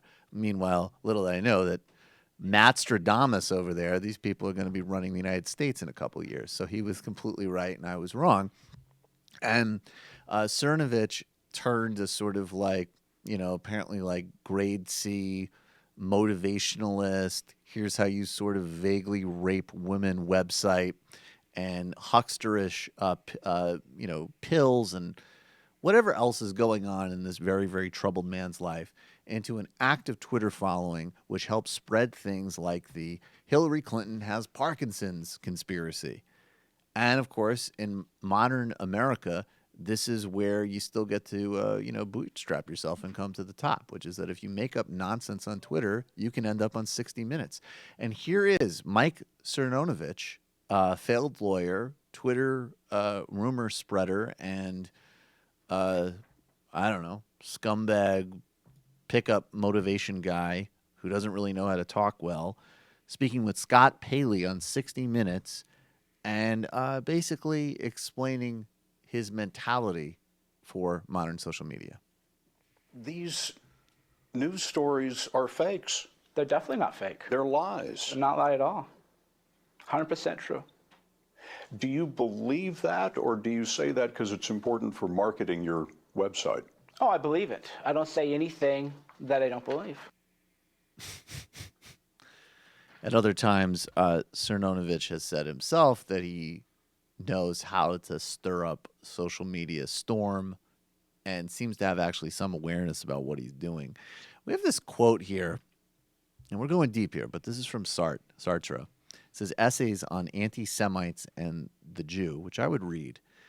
And this is on how anti-Semites treat truth as a game. And I'm going to read it for everybody who can't see this, although there is something obstructing my view of the screen there. It's that overhang. But never believe that anti-Semites are completely unaware of the absurdity of their replies. They know that their remarks are frivolous and open to challenge, but they are amusing themselves. For it is to their adversaries who are obligated to use words responsibly, since he believes his words. You can see that exactly in the interview right there. The old school journalistic, like, well, these aren't true. The anti-Semites have a right to play. They even like to play with discourse by giving ridiculous reasons. They discredit the seriousness of their interlocutors. They delight in acting in bad faith, since they seek not to persuade by sound argument, but to intimidate and disconcert. If you press them too closely, they will abruptly fall silent, loftily indicating by some phrase that the time for argument is past. This is the whole game of the alt-right on social media. It's in many respects, actually, when he's not completely freaking out and having a temper tantrum, it's Donald Trump. It's Donald Trump when he's being self-aware and ironic, and many people are saying. And it's actually a noble reason, as much as I can't deal with the wonk culture. It's another reason it fails, because you're attempting to meet relentless, cynical, disingenuous bullshit with a fact-based nerdism. It's never going to work. And I don't know what... Okay, so now let's go... This is right. This is the natural transition. And this is very interesting because Alex Jones is in his own way a kind of sincere perfecter of this technique. And if you see him in other outlets, he definitely plays his own game of... On his show, it's, this is true, I have proof, these are the documents. When it gets a little heated, there's some threat. Well, these are things that people are saying. He kind of plays that game too. And with his sort of Pizzagate game, and Pizzagate, of course, was the very important story which showed that John Podesta was running a child trafficking ring out of a pizza place in Washington, D.C. Or sex trafficking, excuse me. And, you know, this was a conspiracy theory that came out of the WikiLeaks dump. I, to be honest with you, don't even remember how that got started. Apparently there was this notion that they were using code words or something. It was some crazy thing. Very spurious. It was very spurious. It was very crazy. And it led, though, the rumor mongering and the conspiracy theorizing in this case led to a guy showing up at Comet Pizza in Washington, D.C. with a loaded gun, and I believe actually firing it off. Amazingly, he didn't hurt anybody. But he acted with a semi-automatic weapon. He acted based off of these lies, and rightfully so. The head of Comet Pizza is looking at legal action. And now let's watch Alex Jones, who released a statement over the weekend. Let's watch this fearless paragon of the truth, who apparently is completely unafraid of taking on the most dark, dangerous, and I do mean dark, forces in the world. But we're just going to want to make sure that he's not going to be legally culpable for spreading false rumors that lead to an almost deaths at a guy's pizza restaurant. So let's check this out. In our commentary about what had become known as Pizzagate, I made comments about Mr. Alefantis that in hindsight I regret and for which I apologize to him. We were participating in a discussion that was being written about by scores of media outlets in one of the most hotly contested and disputed political environments our country has ever seen. We relied on third-party accounts of alleged activities and conduct at the restaurant. We also relied on accounts of reporters who are no longer with us. This was an ever-evolving story, which had a huge amount of commentary about it across many, many media outlets. As I have said before, what became a heightened focus on Mr. Alefantis and Comet Ping Pong by many media outlets was not appropriate. To my knowledge today, neither Mr. Alefantis nor his restaurant, Comet Ping Pong, were involved in any human trafficking, as was part of the theories about Pizzagate that were being written about in the media outlets and which we commented upon. I want our viewers and listeners to know that we regret any negative impact our commentaries may have had on Mr. Alefantis, Comet Ping Pong, or its employees. We apologize.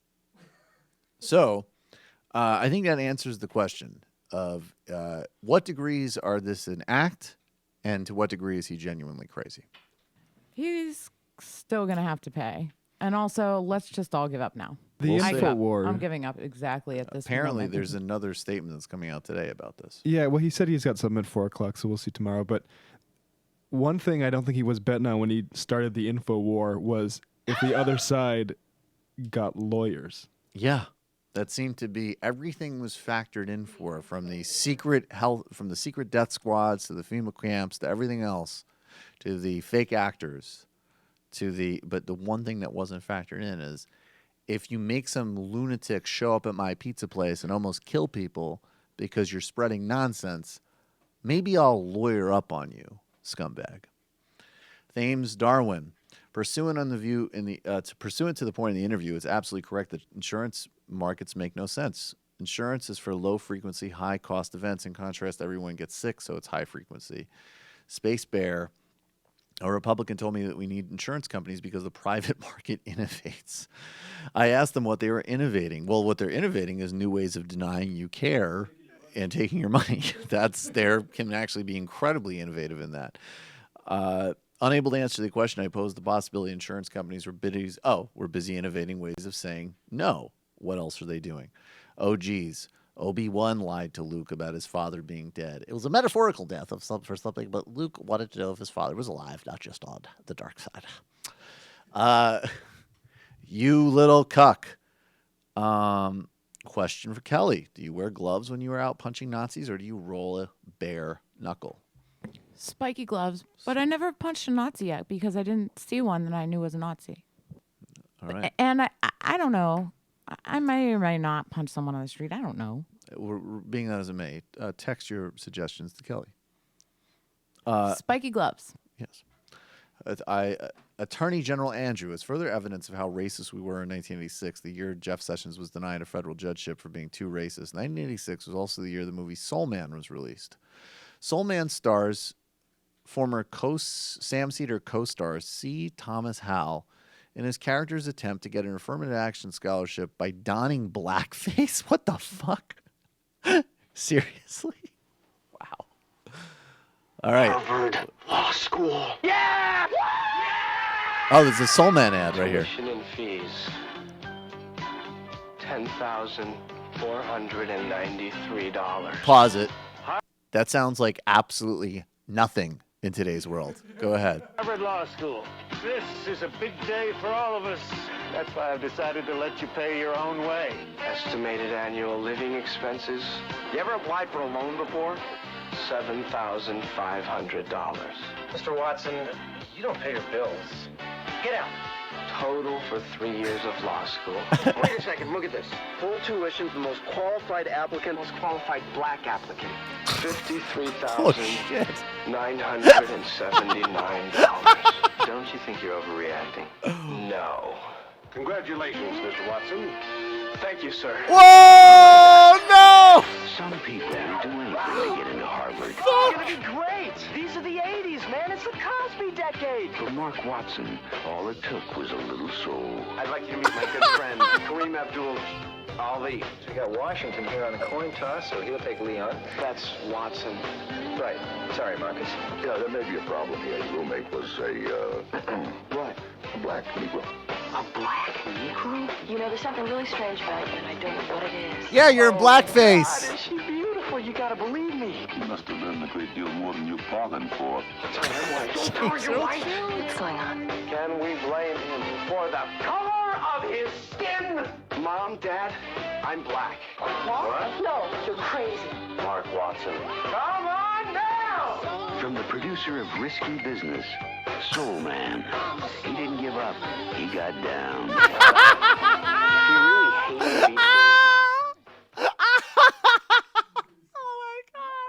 He didn't give up. He got down. Oh, that's a good point, Iammer. Oh my God. Did he say Sam was in that? No, he said, I guess apparently one of Sam's co-stars was in that. Huh. Wow. That's incredible, man. Thoughts on Justice Democrats? Oh, dude, I don't know how I can recover from that. Thoughts on Justice Democrats? He didn't give up. What did he? He didn't give up. He got down. And I love like James Earl Jones is still like doing like, I'm the dean, not like get the fuck out. You're expelled. Like, wow. Yeah, that'd be funny. I could see Sam in that movie as like the Jew friend. It's like, you shouldn't do this. It's not right. It's for black people. Come on, man. It's $5,000 to go to Harvard. That's my whole thing. That's what pisses me off most about the ad. Your fucking bill to go to Harvard Law School comes to like $17,000 and you're complaining about it. I should throw you out of a window. No complaining for Michael. This morning they published a list of House supporters supporting HR 676 for Medicare for all bills. Side note, they erroneously included John Conyers on the list of the bill of people not supporting the bill, even though he authored it. Ooh, that's not good. Sam was not in the movie, I know. Chris Lapaco, what do you think about the rumors that Michael Flynn might have flipped to the FBI? By the way, I loved your article in Salon. Oh, thank you.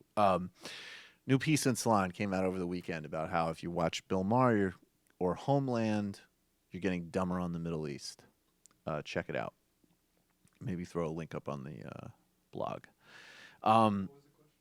The question was, so there is a rumor, Judith Kayam, I think her name is. She's at she has some position in Harvard, and she was in the Department of Homeland Security in the Obama administration. She's a credible. She's not Louise Mensch. She's a credible person.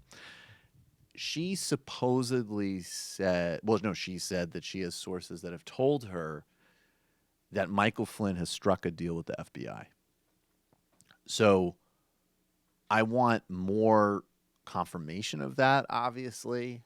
But as I say, she said that on CNN, and she's a credible person. And I mean, judging the way Michael Flynn reacted to getting fired by the Obama administration, now obviously he has more ideological affinity with Trump and a much closer relationship, but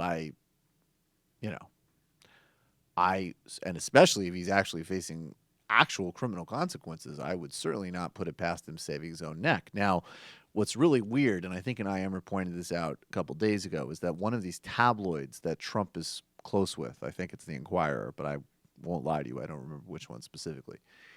They did a story last week where they said Trump exposes Russia mole in the White House. And that Russia mole was Flynn. And these people in this administration are so bizarre and dysfunctional that maybe, at the very least, that's perceived as a favor to Trump, I would imagine. So if the first signal you're getting thrown under the bus is a National Enquirer, maybe Michael Flynn is still, even though he's insane, a canny enough intelligence operative to see where things are going. I couldn't find the clip, but Malcolm Nance was on MSNBC on Joy Reid's show this weekend, and he said something that we were a bit dubious about on our show about Alaki's kid. But he was asked who he thinks will break first because of all the pressure, kind of what we're talking about with Spicer, and there's a lot of pressure on these guys. He said, "I don't have to guess. I know it's going to be Flynn." Well, that's fascinating. All right, well, we shall see. Memo-less. That's strange, Michael, because I put on Drom's Cha-Cha-Cha when Scalia died.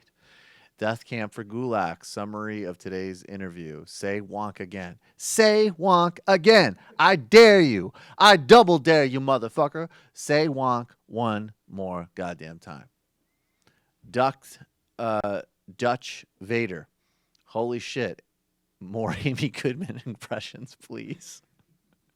The music made it work. I love Amy Goodman. It's just Amy Goodman. I remember I used to wake up and listen to Amy Goodman. I have my morning routine. I get up, meditate, do a little yoga. That music reminds me of the morning.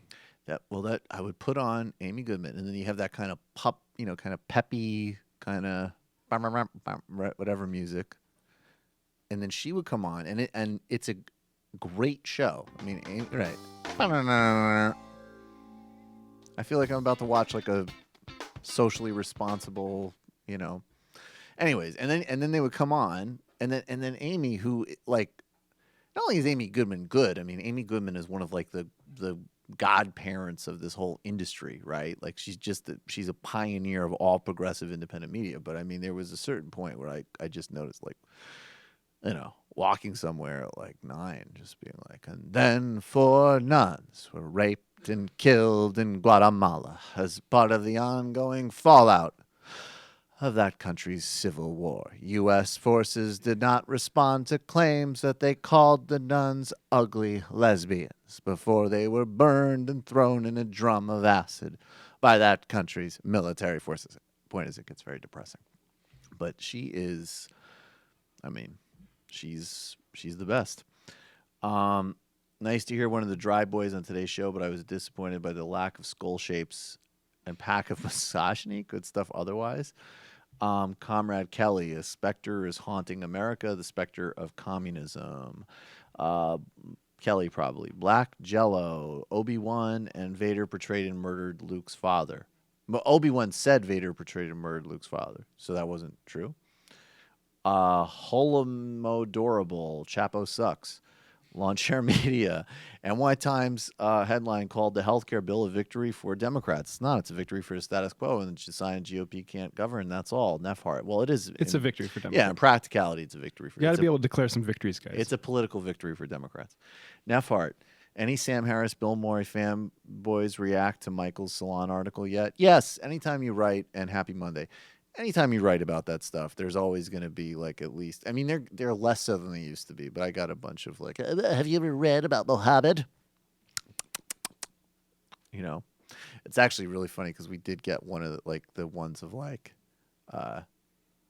why is it that there's no other group that has ever done suicide bombing? And I think that this is just actually a very stupid way to assess these things, but it's just such a basic fact error that you go back with, well, there's the Tamil Tigers. And the guy's like, oh, well, I hadn't heard of them. Anyways, you should read a biography of Mohammed.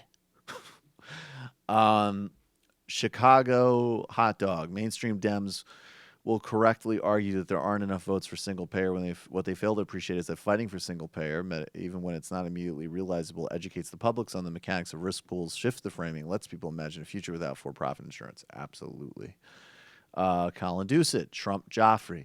Whatever happened to Prima Nocta? Let's bring that cat back. Ben Carson, Hannibal Lecter. The human brain is delicious. And then this is apparently a trailer for Sam's action movie. It's The Big Fall. I think we'll have to look at this later. I believe that it's I bet it's funny. So we played the clip of Donald Trump looking awkwardly at Angela Merkel, not shaking her hand, looking uncomfortable and resentful and bizarre, which is, of course, along with a good pull-in handshake, it's the way you do diplomacy. It's a good resting state. It's a good resting state. We actually found out after the meeting is that Donald Trump, and of course we should just remind everybody that after the meeting, which was physically uncomfortable to look at, Trump tweeted out, "Despite what you've heard from the fake news, I had a great meeting with German Chancellor Angela Merkel. Nevertheless, Germany owes vast sums of money to NATO, and the United States must be paid for the powerful and very expensive defense it provides to Germany." And we know that, Trump has long been a critic of NATO and basically seemed to think that it's some type of mafia financial military protection racket that Germany and other countries are freeloading off of the U.S. on. Ivo Daldar is a former ambassador to NATO, responded to Trump's claims. All NATO countries, including Germany, have committed to spend 2% of GDP in defense by 2024. So far, 5 of NATO's 28 countries do. Those who currently don't spend 2% on their GDP on defense are now increasing their defense budgets. That's a good thing. Parentheses, I would say I'm not sure about that. No funds will be paid to the U.S. They're meant to increase NATO's overall defense capacities. So, of course, that's the point. These are not IOUs to the United States. They're increased funding for the common mutual defense of NATO, which is a security umbrella for Western Europe, also not global defense spending, which the United States is implicated in, as well as countries outside of NATO. Now, apparently, Trump actually, in the meeting, handed Angela Merkel a bill for what Germany supposedly owes NATO. And they basically took the 2% guidelines, started it back in 2002, and then they added in how much German defense spending fell short in each year, and then they added interest. So there isn't an exact number revealed, but Trump likely presented her with a bill for about 300 billion euros. Brilliant diplomacy. Zeig mir das Geld. Show me the money. Zeig mir. Steve gave me a note that says, let me read it. Zeig mir das Geld. This is Diplomacy 2000. Okay. You're calling from a 585 area code. Who are you? Where are you calling from? Hi, Michael. This is Rebecca from Boonville. How are you? Hey, Rebecca. What's on your mind? I'm doing good. So I've been enjoying the conversation about the ACA, and it truly was a great victory for the Democrats. Mm-hmm. But we have got to keep the pressure on. Yep, And absolutely. I just saw, I saw Bernie Sanders on one of the news programs. He was really pushing universal health care. Yeah, we played it earlier. Yep. Mm-hmm. And so it's really important for folks to continue to apply pressure. Do not let up, folks. Do not let up folks that are taken to the streets. The other thing that we have to do, and you guys are really good about saying you got to chew gum and walk at the same time. Right. On April 29th, we have the climate march in D.C. Yep. And there's an opportunity here to take advantage of this big Russian cloud over the administration and tie this administration to Russia and to the oil oligarchs and to how that has corrupted our system and how that is killing our planet. We have to tie. I think it would be a wonderful strategy for us to not only be talking about climate change and how extraction policies are killing our planet, but let's also say that those policies are making really bad people really rich and connect it to this Russian silliness that's going on. I mean, let's take advantage of it. No, I agree. I agree. Now is the moment. And I think not only that, I think that's the part about the Russia thing. Like, again, there's so many different moving pieces. I think that there's something there, but the part about oligarchs and oil, that there's no, like, if you deny that connection, you're denying what's right in front of your face. That's a shared global interest and global disregard for the environment and petro wars and petro exploration. That and Islamophobia are the ties that bind the right in Russia and the right in the United States, and actually in many ways the right in Israel. So that's it. It's right there in front of your face. I agree 100%. I appreciate the call. Thank you. And the only other update that I'll just give you is Governor Cuomo was supposed to come to Utica last week and meet with us, and he canceled on us. I don't know why, and I'm hoping that he'll reschedule. But I told you guys I'd give you an update. So okay, great. Unfortunately, nothing to update. All right. Well, I appreciate it anyways. And I thought. All right, peace, ma'am. Okay, thank you. Okay. Bye-bye. Really briefly, last week, Donald Trump approved the Keystone Pipeline. Bottom line, Keystone finished, Trump said. Well, not so fast. There's actually some legal mechanisms that environmental groups can still deploy to halt construction of Keystone, although it's going to be an uphill battle. One is basically around what type of rigor in the permitting process was used in order to sign away the permit. Approving the Keystone Pipeline on the basis of an outdated environmental review is not only bad policy, but it violates the law. Anthony Swift, director of NRDC, the National Resource Defense Council's Canada project, said. And so that would be one legal challenge that TransCanada could face. There's also still the pressure and resistance from local ranchers and people in Nebraska who will be directly affected by it. But I want to note that because there still is potentially a legal path forward there. Okay. You're calling from an 847 area code. Who are you? Where are you calling from? Hi, Michael. It's Josh from Chicago. Hey, Josh. What's on your mind?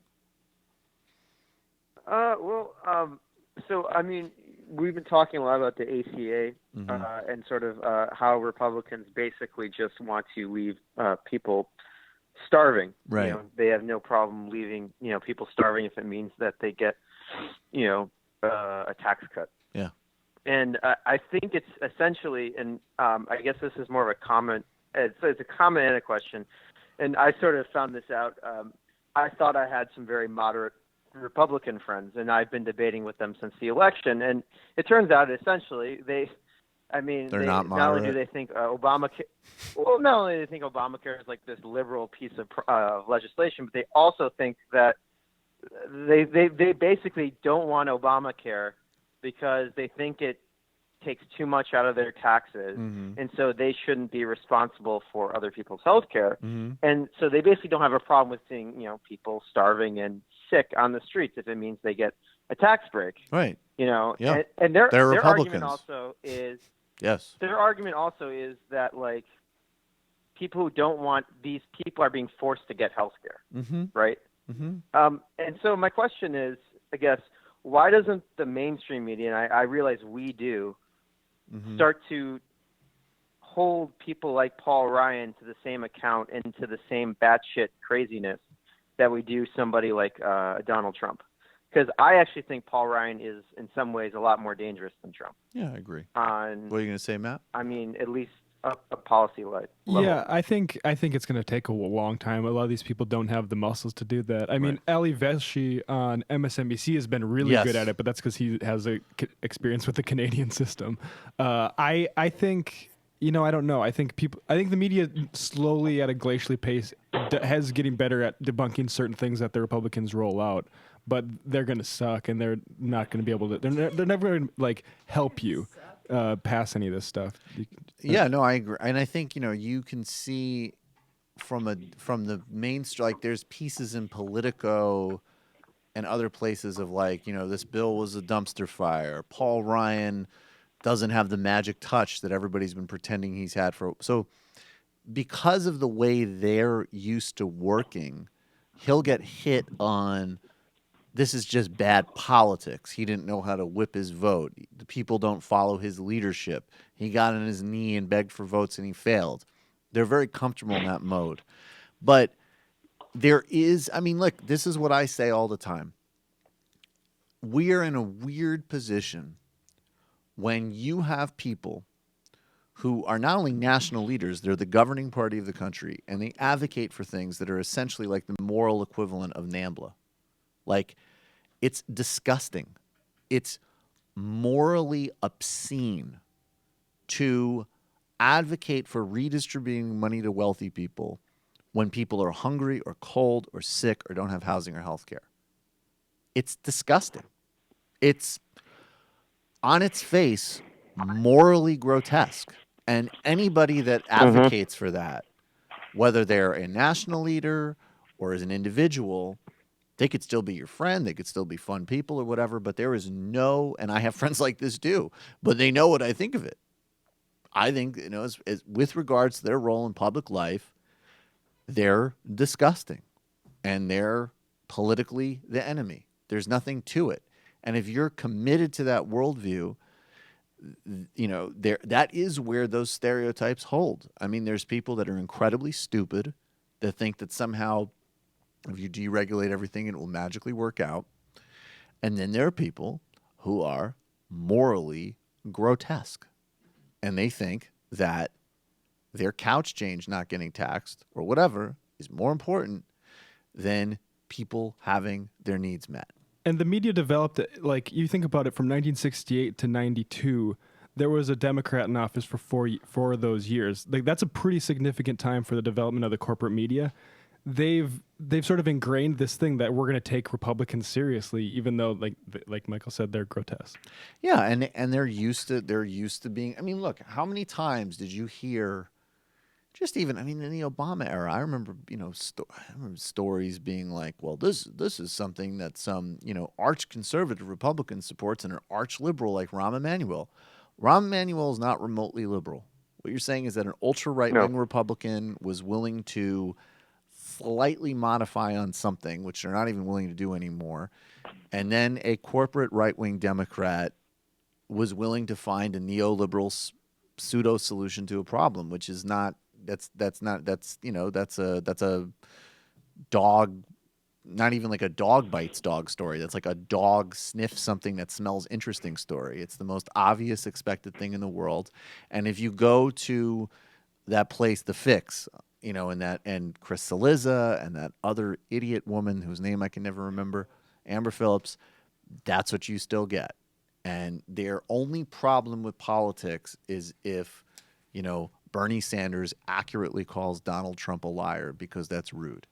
They don't, that's the problem. The problem is not a proposal to kill people. The problem is not the problem. Yeah, the problem is not a legislative agenda to make America poorer, sicker, and dumber. The problem is not to act against every piece of science that we have available to us and avert planetary catastrophe. The problem is that someone, usually a progressive, was slightly rude to, even Donald Trump. She can't even get to the point where a lot of other people are. We're like, okay, I'm a complete mainstream hack, but I recognize that the president is irrational, dangerous, unstable, and stupid. There's, most journalists, even the worst ones, have some basic deductive ability. So it's going to be, I think it's a combination of that. It's going to be a long process to get there, but it's also, I think, it's another worst and best situation. The kind of mainstream outlets are falling, and there's going to be less room for mass market audiences of everything. Now, on the one hand, it means yes, way more, room for conspiracy theories, lies, bubbled arguments. But it also means, to some degree, maybe, you do want to have opinion-driven information that's also empirically based. Marketplace of ideas, too, actually. Yeah, ironically, a marketplace of ideas. Free marketplace of ideas. Free marketplace of ideas. Speaking of the free marketplace of ideas, Robert Mercer, who is, I'm just going to read, let me let you off. I'm just going to do this story really quick because it fits so thanks perfectly. a lot, man. Thank you so much. So, Milo, I predicted a couple weeks ago, he's done. He's a one-trick pony. He's dumb enough to actually think that the shtick of being like, hey, I'm gay, but I hate trans people is somehow novel. Or hard to replace. Yeah. Or hard to replace. There is a guy who just was mandated by a judge recently, I believe, to seek psychiatric treatment who had you beat by a couple decades. His name is Dinesh D'Souza. Okay? It's a racket for a long time of being a person of color or a gay or lesbian person who says bigoted things on behalf of the conservative Use the movement. identity politics against them. So Milo, though, what this whole thing does shows you is the conservative media welfare system, because he lost everything. He lost his job at Breitbart. His book deal got... where he was a tech editor. Where he was a tech editor. His book deal got pulled. And now Robert Mercer, who is, of course, the ultra-dangerous and creepy billionaire behind Donald Trump, the guy who, according to reporting by Jane Mayer, says that racism doesn't exist except for black people are racist, and has also been known to say that the only accurate reflection of your value is how much money you make. Very creepy guy. Well... It's interesting because this is a novel spin on Milo, because apparently Milo's value, according to the Mercer metric, is completely evaporated now because apparently he's not making any money. But Robert Mercer, like a good interventionist liberal on behalf of a cratered media sociopath, has agreed to bankroll Milo's college speaking tour. And this is according to a report in, what is this, FOIA News. You got this from me, Matt. And basically, Milo, in spite of everything else falling apart, is going to continue to travel and speak on college campuses because the reclusive billionaire is going to fund it. Things will continue to fall apart as he travels and speaks on college campuses. Because a lot of police overtime. Riots. A lot of police overtime the cities are having to pay for when Milo comes to town. I'm sure they're happy about that. Yeah, no, I'm sure that it's a classic abuse of the public. Well, it shows how that stuff is all subsidized, right? People assume because it's out there and it's a product that's on the market that there's actual popular demand for it, where really you can manufacture the demand for it by subsidizing people like Milo, like Robert Mercer. Well, the colleges don't want to pay your speaking fee. Don't worry about that. I got you. Just go to colleges and cause a ruckus. Exactly. And now all of a sudden you're a media personality with zero talent. It's funny how that works. It's funny how that works, isn't it? And it kind of hurts their staying power, though. So they can keep trying this model with Tomi Lahren and Milo, but the people actually have to have substance if they're going to make it worth the investment. Hopefully. I just want to say I would not compare Tomi Lahren to Milo. I mean, except for on their ridiculous viewpoints, but Milo is actually completely worthless. I think Tomi Lahren could change her opinions on a whim, but and up to now, she's been successful. completely worthless, correct? She's very popular. So was Milo. I don't know about that. Milo had a much bigger profile than she did. Much bigger profile, but she has a humongous following. They're both totally awful. Maybe both of them yeah. will change. I just want to say Dinesh D'Souza was ordered to see a psychiatrist in 2015 by a judge, so not recently. Unorthodox report. I watched the Soul Man ad, and wonder what your take on this is. I am the kind of movie I kind of want to see. Looks funny. It looks pretty funny. It's interesting. You know, if you get in blackface, you can get college for free. It's based on. I'm a liberal, and I have recently watched Dave Chappelle's comedy special, and he jokes about race in nearly every sentence. Milo in Annapolis made a comment on Mar that was something like, "It's a marker of progress to be able to joke about a topic because it brings us together." Sounds like the sort of dumb shit he would say, Amar. Kumbaya. I feel the fact that we can laugh about how silly the movie was a marker about how we've come pretty far. However, why is there a bit of a double standard about the right and left-wing comedians? Black comedians joke about, quote-unquote, white people all the time. No one bats an eyelash. Samantha B. rattled off a list of cracker-like words, and no one calls her racist. Now imagine if Gutfeld rattled off a list of slurs, racial slurs for black people, and I'm not a fan of double standards. Well, There's a word called credibility. yeah, I mean, 3 quick points. And that's the power dynamic. There's a mass. I mean, look, this is the problem with, and I'm not trying to jump on you, but this comes from like a very ahistorical, deeply nerdy place, which is that. And a fundamentalist. It's only about the statements and the jokes, right? And Yeah. what's saying. Exactly. So look, I'll make 3 quick points. Look, I think it's pretty clear from some of the humor that I engage in. I think if it's funny and it's satirical and you have a shot of pulling it off, I think you can go for it. So I'm not someone who has any reaction to humor that I think is funny at all. Now, number 2, there is, as Kelly said, and if you can't see this, I can't educate you on it. And people don't like this terminology and they don't like the work that goes into understanding it. But there is a radical historical, social, political, economic, and even violence difference between the origins and histories of parodies of quote-unquote white stereotypes and humor about black people. It has completely different social implications. So by definition, Chris Rock or Dave Chappelle joking about, hey, white guys dance bad or they have good credit has not have anything like the potential social consequences of an equivalent thing. And I'll actually give you an example of this. There was a great, that comes ironically from Chris Rock too. Chris Rock did, actually it was a very funny sketch. He did a sketch on his old HBO show of a guide of how black people should act when they're pulled over by cops. Now, the sketch is partially about police brutality and brutalization of black people, for sure. But it also is a send-up of every black stereotype you could imagine. Like, if you're driving, in your car, if you get pulled over, don't have an angry friend with you who'll curse the cops out. Don't be carrying a kilo with you. Like, it's a just as much satire of black stereotypes as comment on police brutality. They did an article in the Washington Post over a year ago that showed every time there was a major incident where a person had killed a black guy, that sketch spiked up in social media. And often the accompanying comments were like, I just wish black people would watch this Chris Rock sketch and then none of this would happen. So that's the point. Even in a sketch that is brilliant and funny and satirizes everybody, and I know, and I just have to say parenthetically, like, save the tweets and the emails. I know some of you don't like Chris Rock. I get it. Whatever.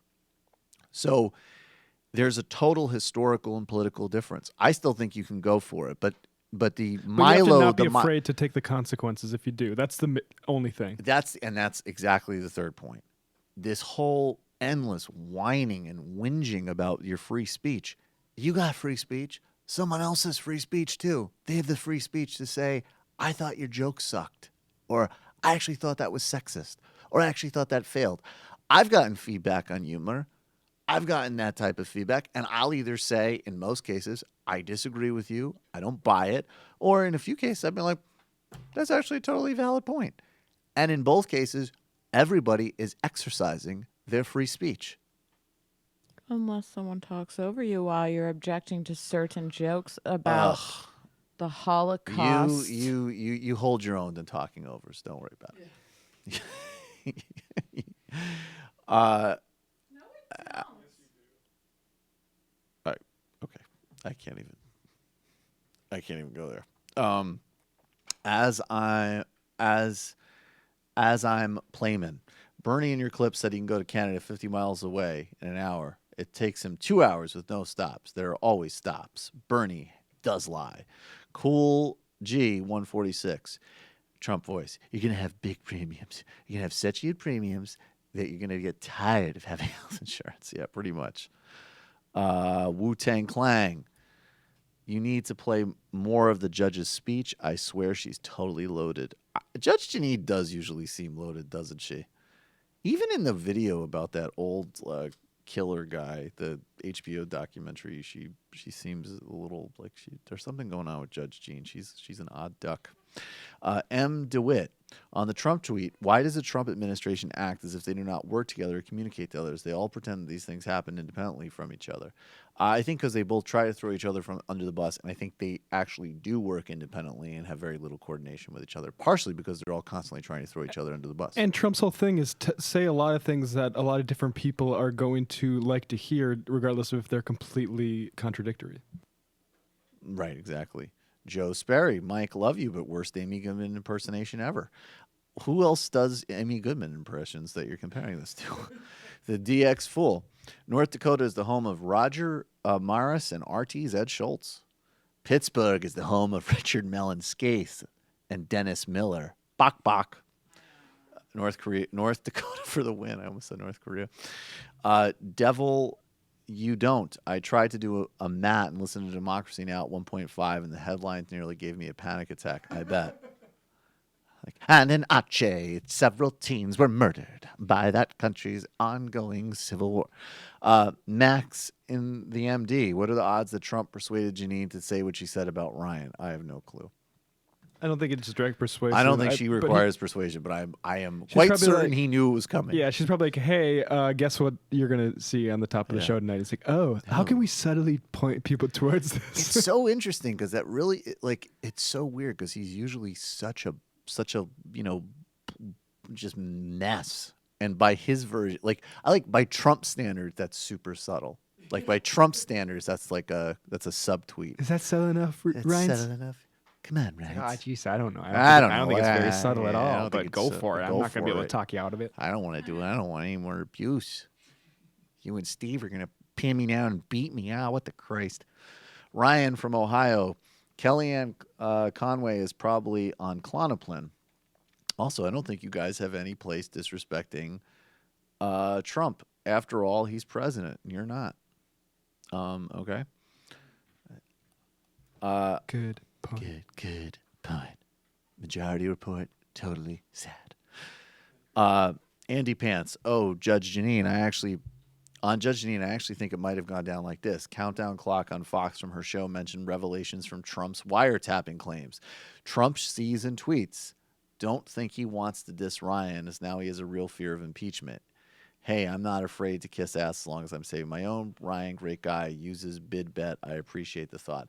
The first part makes sense to me if that was what she was teasing, but I don't think that he has any problem dissing Ryan. Yeah, I think we're going to probably see more confirmation of that, but we'll see. Yeah, it's coming, believe me.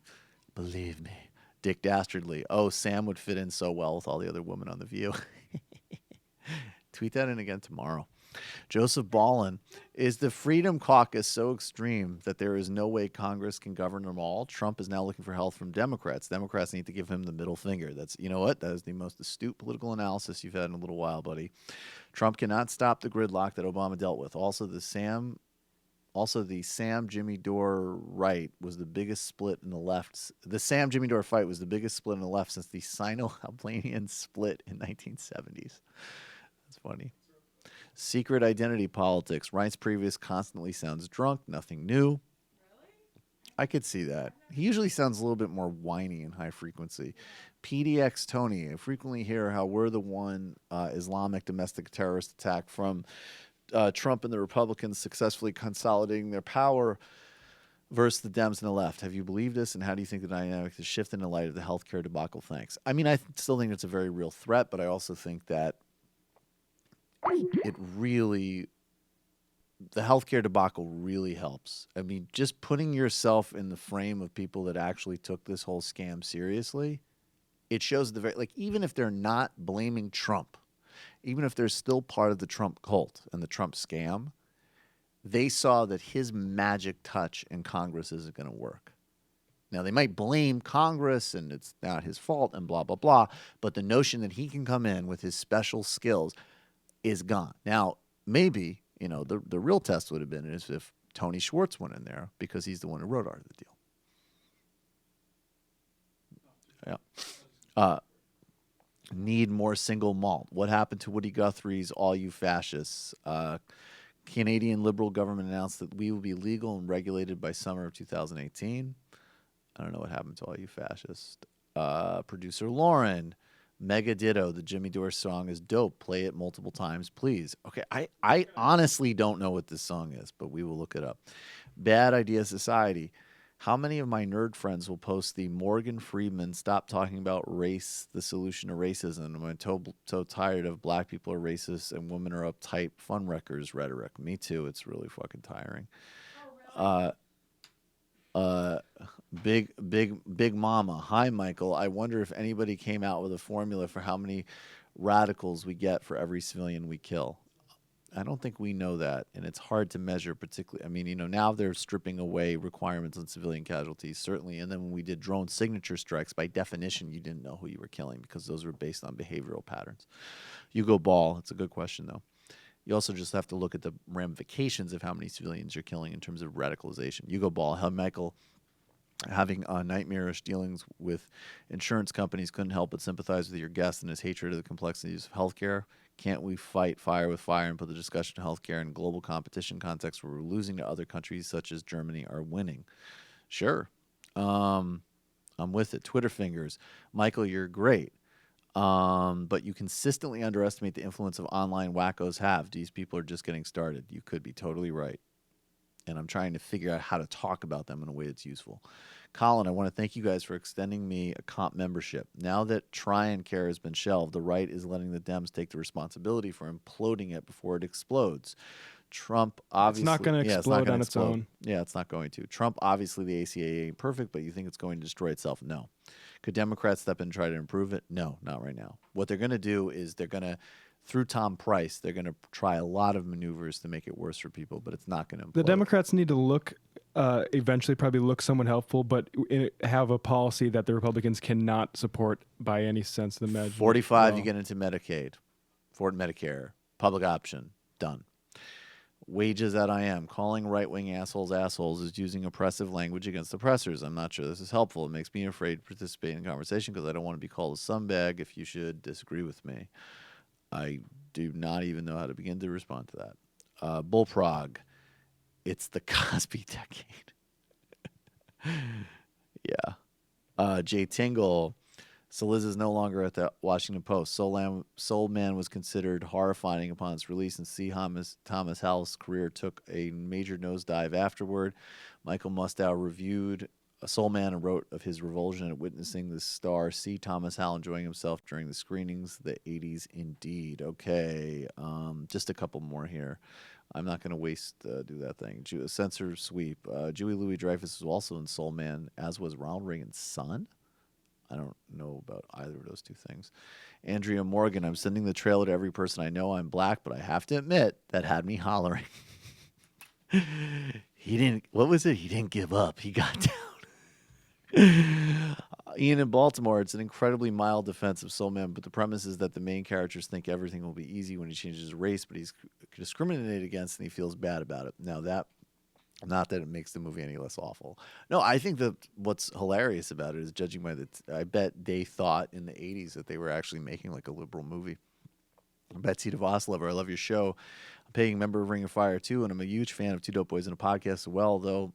The question is, Sam is the only Jew in the group, or is Michael, Matt, or Kelly also Jewish? I'm a half-C, just wondering. I doubt Mackenzie is Jewish because of his last name, but my money is on Kelly Beta, oven-ready cuck Jew out of the three. Y'all have a great Monday, you all. Neither Kelly nor Matt are chosen.